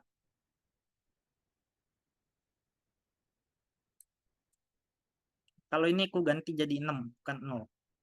Ya lihat aja nih definisinya di sini nih. Tetapi kode di dalam blok do akan dijalankan minimal 1 kali. Ya which is berarti dengan definisi itu dia bakal jalan sekali aja. Walaupun di sini kondisinya itu i-nya itu lebih i-nya itu kurang dari 5. Tapi di sini aku ganti 6. Nggak apa-apa, dia bakal jalan sekali. Nanti tulisannya pengulangan ke 6 gitu. Kok 6? Ya karena i-nya 6. Tapi setelah itu dia langsung berhenti gitu. Ini tuh do while itu jarang sih dilakuin ya. Biasanya orang-orang make for atau enggak while. Ibaratnya nih kalau do while itu kalau kita ibaratkan seseorang dia yang penting jalan dulu lah gitu. Yang penting melakukan sesuatu dulu tanpa mikir dulu gitu. Itu namanya do while gitu. Kalau kalian punya teman kayak gitu ingat aja oh dia mirip do while gitu. Nah, di sini ada lagi namanya for in. For in ini kalian itu looping tapi di dalam objek atau array gitu. Di sini contohnya di dalam objek ya. Nah, kalau di dalam array itu kayak gini. Let number sama dengan 1 2 3 4 5 for let i. Nah, kayak gini biasanya. Biasanya kita pakai number length. Biasanya pakai number length atau kita juga bisa pakai for in. Kayak gini. Tapi for in ini jarang dipakai di array. Dia tuh lebih sering dipakai di objek, guys. Nah, terakhir adalah for of, guys. Dia nih for of itu cuman dipakai untuk istilahnya ngulang-ngulang di dalam elemen yang bisa diulang, macam array, string, map, dan set. Nah, kenapa string itu bisa diulang-ulang? Karena misalkan gini, guys. Kita punya string ya. Ini sedikit trivia atau tips B aja. Ada string ya. String namanya A, B, C, D, E, F, G, H, I, J, K, L. Kayak gini. Nah, ini tuh sebenarnya ya, dia tuh terdiri dari satu-satu, guys. Mereka tuh bukan kelompok. Mereka bukan kelompok A, B, C, D, E, F, G, H, I, J, K, L. Bukan. Tapi mereka itu adalah A, B, C, D, E, F, G, H, sampai L. Mereka tuh berdiri sendiri. Ya ibaratnya kita nih. Kita masing-masing kan. Aku masing-masing, Hana masing-masing, Gana masing-masing. Tapi kita kumpul di satu string. Nah, ya kebetulan lagi nama acara ini string gitu kan. Kita kumpul di dalam satu string. Isinya ada Adi, ada Hana, ada Gana, ada Wawa, ada Zaki, ada Ilham, ada Rizky gitu. Nah, nanti itu mereka sendiri-sendiri. Jadi kalian bisa ngelooping pakai for. Sebaiknya pakai for ya, jangan pakai while. Kayak gitu, guys. Nah, for of apalagi. Nah, ini ada latihan ya, guys. Kalian kerjain sendiri aja ya, guys ya, buat latihan-latihan nih. Itu aku punya banyak sih soalnya. Tapi kalian kalau mau latihan-latihan, saranku untuk JavaScript, minta soalnya dari ChatGPT. Ini aku bikin juga dari ChatGPT. Biasanya nih ya guys, ya biasanya nih, kalian UTS, pasti soalnya ada yang kayak gini. Buatlah program untuk mencetak tabel perkalian hingga 10, 1 kali 1 sampai 10 kali 10 menggunakan nested loop. Nah, biasanya kalian disuruh ginian, tapi tulis tangan, semangat. Ya, atau enggak kalau bukan yang ini tuh biasanya itu kalian suruh nentuin matriks. Kalian tahu matriks kan yang bentukannya gini-gini, gini, yang gitulah. Nah, yang gini nih. Nah, kalian biasanya nih ya, soal soal paling susah ya. Itu kalian disuruh bikin matriks. Terus isinya nanti bisa di sini, bisa di sini, bisa di sini, bisa di sini atau ya pokoknya sesuai maunya soal lah gitu. Itu yang paling susah, guys. Sayangnya aku tidak menyimpan soal itu, jadi tidak bisa dikasih unjuk. Sayang sekali. Oke, guys, itu aja materi string malam ini ya, karena udah malam juga, udah jam 9. Sebelum ku akhiri, kita masuk sesi Q&A ya, guys. Boleh teman-teman yang mau nanya, silahkan. Oke, mungkin aku handle kali ya Bang ya. Boleh, boleh, Oke, boleh, boleh. jadi luar biasa banget sih, sorry, materi yang disampaikan Bang Nugraha tadi. Terima kasih Heeh. sama Bang Nugraha atas materi yang telah diberikan juga. Untuk selanjutnya itu kita ada sesi tanya jawab yang sebelumnya mungkin sudah ada beberapa pertanyaan juga yang udah dijawab sama Bang Nugraha juga. Nah, apa dari teman-teman masih ada yang ingin bertanya seputar materi tadi? Jika ada, boleh banget nih langsung raise hand atau bisa juga langsung ketik di kolom chat. Oke, kalau ada yang mau bertanya silakan ya.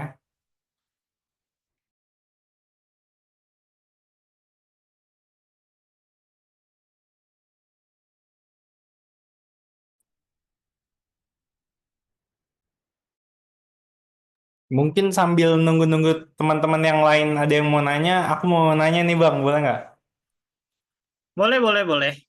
Nah, menurut Bang Nugraha ini apa aja sih kan di VS Code itu ada extension ya? Nah, extension apa aja itu yang berguna atau bisa ngebantu kita lah dalam ngoding? Gitu.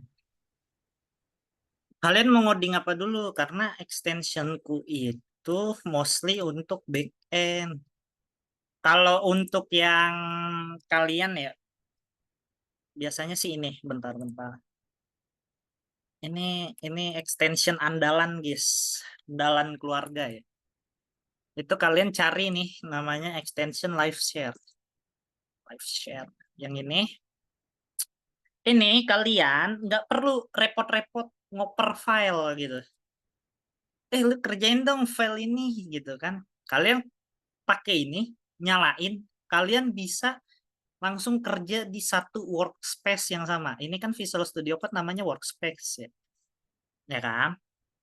Nah, ini tuh namanya workspace. Jadi nanti teman-teman langsung kerjanya di satu workspace yang sama. Ya, ibaratnya mirip Canva lah gitu nanti cara kerjanya. Itu live share.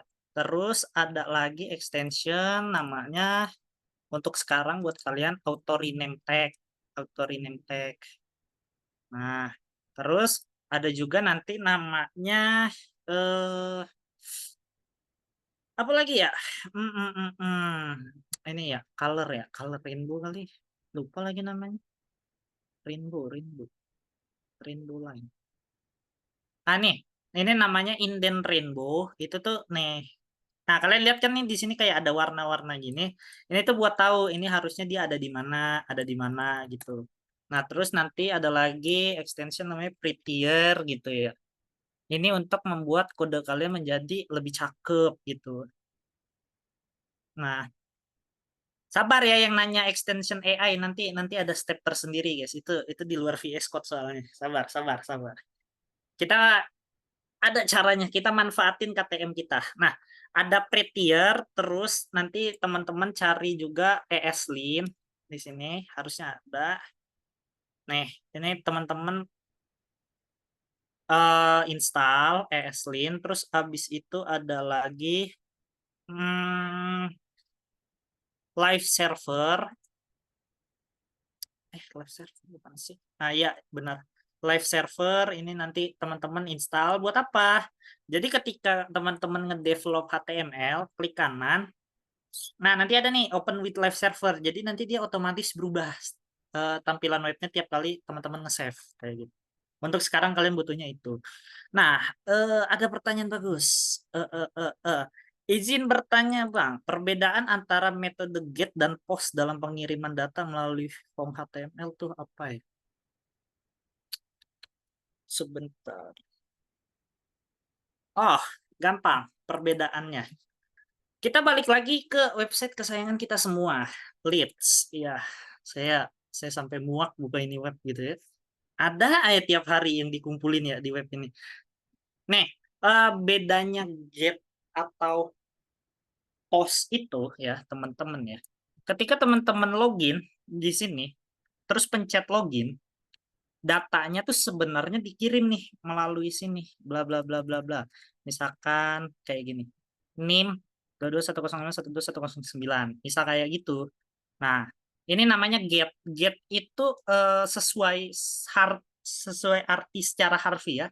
Get mendapatkan, dia akan mendapatkan apa yang kita kirim gitu. Sebenarnya teman-teman kalau penasaran apa yang kita kirim, ada caranya di kalian inspect gini ya, kalian inspect terus ke network ya. Kalian ke network nih, ke network. Tapi ini pasti kosong, kalian refresh aja dulu. Nih, kalian refresh. Nah, nanti muncul nih di sini nih kalian setelah dari network ini seharusnya kalian nanti apa ya? Kalian filter nih, kalian filter yang ini. Fetch atau XHR, nanti ketahuan apa yang kalian kirim. Nah, kalau post itu ketahuannya dari sini guys, nanti ada namanya payload gitulah. Nah, itu bedanya. Jadi get itu jangan pernah pakai get untuk ngirim data karena dia akan muncul di sini. NIM 22.105.12009. Terus ada password. Passwordnya kamu udah bikin rahasia banget gitu. Kayak gini, rahasia banget lah. Kalau kalau bisa dilihat di sini kan nggak rahasia dong, ya kan? Nah, itu untuk get. Sedangkan kalau post dia tuh dikirimnya dari pintu belakang. Kalian cuma bisa lihat di sini di network. Nah, karena kalian mahasiswa IT ya, ya seharusnya nanti kalian sering-sering lihat ke sini. Tapi kan orang awam tidak kan. Jadi mereka kayak merasa datanya secure. Sebenarnya enggak, sebenarnya kelihatan juga passwordnya, tapi nggak bisa diambil sama sembarangan orang. Kayak gitu. Itu bedanya untuk get dan post. Nah, eh, eh, eh, eh, eh. Nah, selanjutnya pertanyaan dari Alert, sharing pekerjaan Abang saat ini sebagai BE Dev itu pakai apa aja? Tag-nya di industri saat ini, Bang. Nah, ini kan itu berarti jatuhnya sharing ya. Udah agak keluar dari string, jadi itu ketaruh paling belakang ya untuk alert ya. Kita bahas untuk yang string-string dulu. Nah, extension untuk BN yang dipakai apa aja? Ini juga kayaknya udah keluar dari topik string, jadi kita skip. Untuk saat ini nanti kita bahas di belakang. Nah, ini pertanyaan bagus dari Rigi Yoga. Extension AI-nya namanya apa, Bang? Nah, teman-teman keluarin KTM kalian, foto, terus ajuin ke pinjol. Enggak, caranya enggak gitu. Kalian buka tab baru, namanya GitHub Student Pack. Nih ya, kalian buka ini, pilih yang ini, pilih yang paling atas ya. Ini AI gratis, guys. Kalian mending pakai ini dibanding Podium. Bang, maaf, share screen-nya belum keganti. Serius. Oh iya, Deng. Nggak keganti. Dari tadi berarti yang get post juga enggak ya? Oh ampun. Sorry, sorry. Nah, balik lagi deh ke yang get post. Yang get itu perbedaannya gini. Yang get itu nanti kamu kelihatan nih di sini nih. Apa yang kamu kirimin di form login ini. Kayak gini. Kalau kamu makainya get ya, kelihatan nih di sini nih nanti kayak gini. Biasanya gini, username sama dengan 22.105.12109 dan password sama dengan biasanya rahasia banget kayak gini. Nah, ini kalau pakai get ketahuan di sini bisa dicuri. Tapi kalau pakai post kita ngirimnya via sini guys. Ada namanya payload. Nah, itu nanti masuknya di sini nih, di network. Kalian cari fetch XHR, terus nanti di sini kalian cari aja. Di sini nanti kalian klik aja, nanti kelihatan payload tuh kayak gini. Nah, tuh, ini tuh data yang dikirim ke server, namanya payload. Apa aja yang dikirim banyak. Nah, kayak gitu. Tapi di sini kan aku belum ngirim data apa-apa ya. Nanti ketahuan kalian dong passwordnya. Nanti kalian buka Leadsku. Janganlah. Nah, tapi kalau kalian beneran penasaran, setelah dari sini, kalian login, buka network, fetch XHR, terus cari di sini API yang manggil buat login, terus klik payloadnya. Biasanya namanya login.php, biasanya ya. Nah, itu kayak gitu. Nah, kita sekarang lanjut ke pertanyaannya ini tadi yang AI. Nah, yang AI kalian cari ini.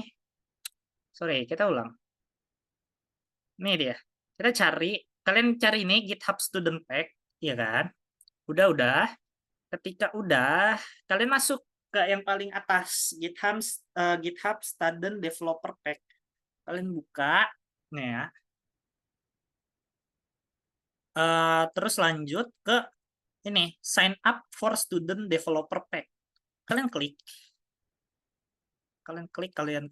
ya kalian mau ikutin sekarang silahkan, enggak juga nggak apa-apa. Nah, nanti kalian ditanya akses free GitHub Education Benefits, kalian pilih yang student, ya kan? Nih, kalian pilih yang student.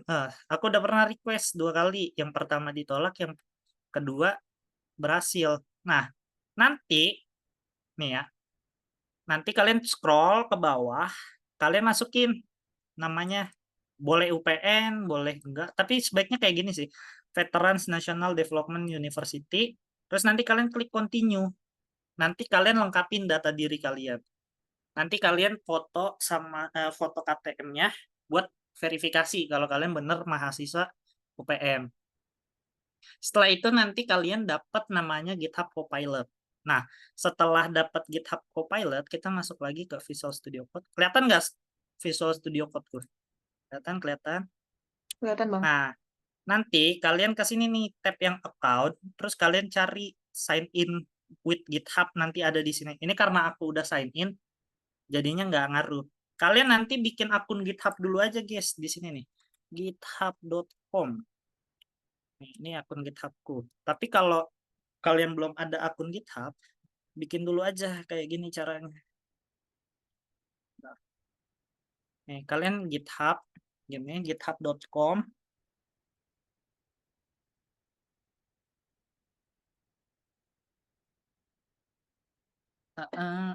Agak lama ya.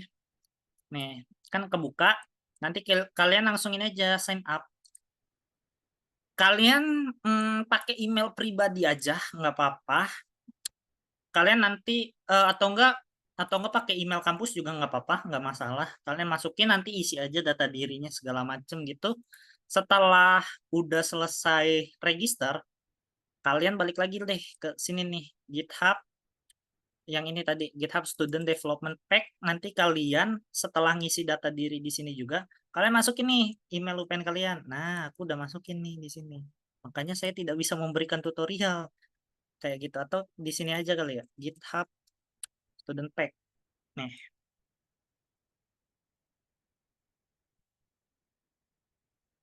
Tapi kalian jangan ketergantungan sama AI ya.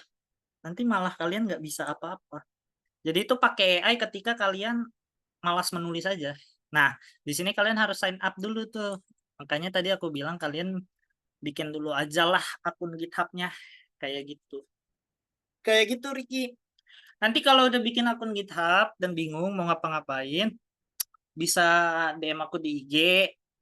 Jangan chat WA sih ya. Kayaknya nggak kebales. Atau nggak chat line aja gitu. Aku ada di grup kok. Kalian chat aja. Atau nggak kita discuss di grup aja gitu. Oke, kayak gitu. Nah, ini ada pertanyaan. Boleh dijawab nggak nih? Ini ada pertanyaan nih. Belajar HTML itu sumbernya dari mana? Nah, sumbernya tuh sumber paling luas di sini, guys. YouTube. Aku dulu belajarnya waktu masih ya udah lama banget sih belajarnya. Itu belajarnya di sini, guys. WPU Unpas. Ya sama aja sih. Nah, kalian belajar nih HTML dasar. Nanti kalau kalian nonton ini, kalian sama aja kayak nonton ulang rekaman string ini karena sama gitu. Nih, kalian di sini tonton sampai habis, nanti ada CSS juga. Nah, di sini nih ada playlistnya. Nih, kalian ada nih. Kalau mau front end di sini.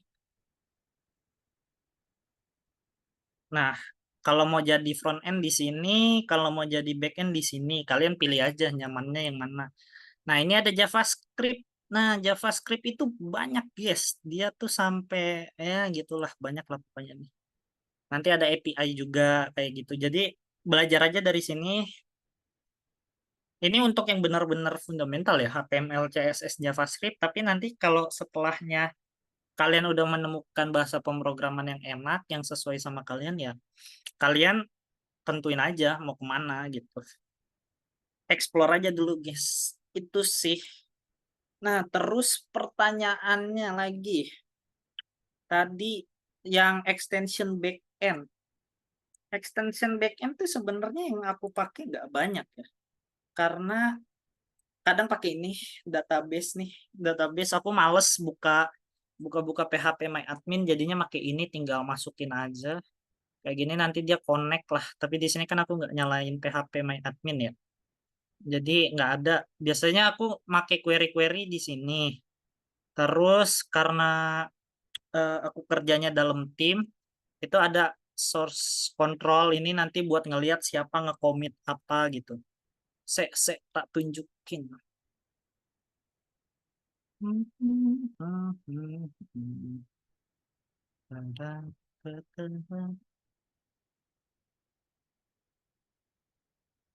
Mana ya?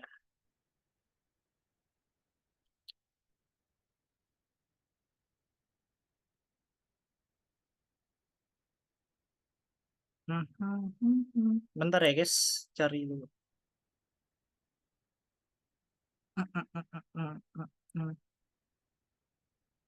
API. Soalnya ada banyak sih API.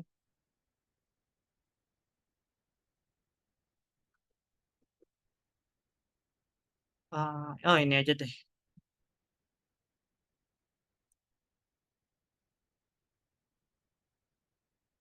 Nih.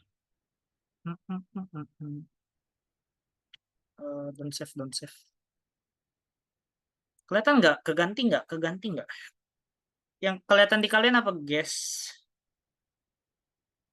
Yang sebelah kiri ya, jangan yang sebelah kanan. Iya udah kelihatan Tulisannya tuh, apa? Bang. Ini API UFO Veteran Jakarta. Nah, itu tuh kalau kalian klik yang source control, nanti bukan yang source control, ya ini bentar agak ngelag. Jadi nanti kelihatan siapa nge-commit apa, ngerjain apa gitu. Ada di sini. Tapi sebentar ya, kayaknya lagi lama banget. Tapi ada kok di sini dia nanti. Itu sih salah satunya karena kan kita aku kerjanya dalam tim kan. Jadi collab gitu. Nah, nih di sini nih. Nanti kita klik yang ini, view git grab. Kita pindahin. Oh, nggak bisa. Sabar. Lagi loading. Emang berat, guys, kalau buka folder kerjaan tuh ya. Berat beban, berat pikiran, karena dikejar deadline. Mm-mm. Mm-mm.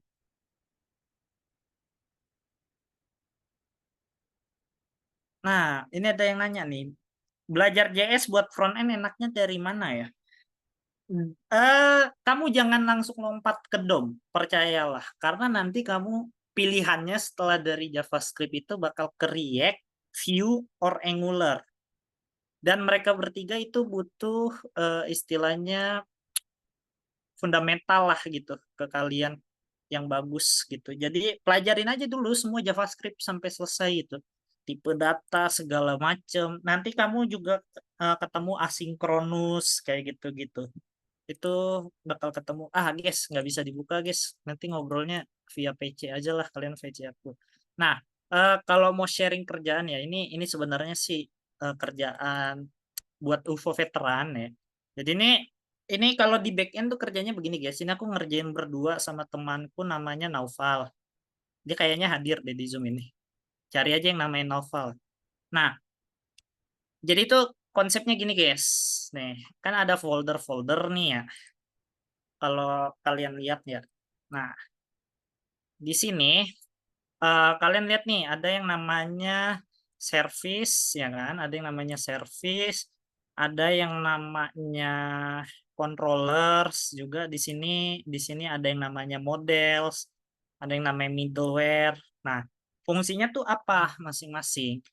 Model ini dia merepresentasikan DB. Maksudnya merepresentasikan kita masukin query-query di sini kayak select all gini. Select all. Nah, gitulah pokoknya. Kita kita buka deh ya, kita buka ya. Nih, models di sini yang mana ya? Yang ini deh. Nah, kita lihat di atas. Nah, kalian lihat nih kan, insert into. Ini kan database lagi. Lihat di sini update set bla bla bla. Tapi di sini SQL-nya udah bukan SQL yang kalian pelajari di database dasar. Di database dasar tidak ada begini update apa ini, tidak ada karena ini udah masuk ke dalam backendnya JavaScript lagi pakai Node.js kayak gitu. Nah, nih mungkin yang masih kalian tahu ini nih select all. Nah, jadi sebenarnya kalau untuk backend tuh sangat fleksibel ya. Kalian mau pakai pattern kayak gimana aja. Tapi kalau untuk project yang ini, aku sama temanku decide kita make sebuah pattern yang namanya itu repo pattern. Jadi kita punya di sini ada service, ya kan? Terus nanti di sini ada repositories. Kita nggak pakai repositories tapi kita makainya model. Terus di sini ada controller dan di sini nanti ada route. Jadi setiap user request ke sini nanti masuk ke service, service masuk ke model, model balikin ke service, service balikin ke controller, controller masuk ke routes. Panjang, tapi itu semua selesai dalam di bawah 1 detik kayak gitu. Nah, jadi kalian ini untuk yang back end ya kan, back end kayak gini lah. Ya nggak pusing-pusing kok. Nah, terus nanti kalian di back end tuh yang penting tuh validasi guys, validasi data karena kalian nggak mau kan jadi penyebab database bocor. Nah, ini validasi ini contoh validasi kayak gitu. Nah, terus ada contoh utils tuh kayak ya utility lah. Kalian tahu kan utility yang akan dipakai terus. Nah, ini tuh routes. Routes itu adalah kalau kita buka Google Chrome itu teman-teman mungkin pernah kayak leads slash bla bla bla bla gitu. Nah, kurang lebih gitu sih guys. Kalian kalau mau ngobrol-ngobrol lagi bisa lah ya langsung aja ke line. Aku ada di grup kok. Tanya aja di line-nya guys. Itu aja sih guys dari aku. Selebihnya aku balikin lagi ke Gana dan Hana. Thank you. Thank you, Bang. Wah, sayang sekali pertanyaan tadi menjadi pertanyaan terakhir nih, teman-teman. Tapi tenang aja, buat teman-teman yang masih butuh diskusi, bisa langsung chat di grup string aja ya. Nanti bakal dibantu oleh mentor atau teman-teman lain yang mengerti. Oke, terima kasih juga kepada Bang Nugraha atas materi yang telah disampaikannya tadi. Kita belajar banyak banget tentang HTML, CSS, JavaScript yang jujur banyak banget hal yang baru aku tahu karena dijelasin tadi sama Bang Nugraha. Semoga ilmunya bermanfaat dan dapat membantu persiapan UTS kita semua.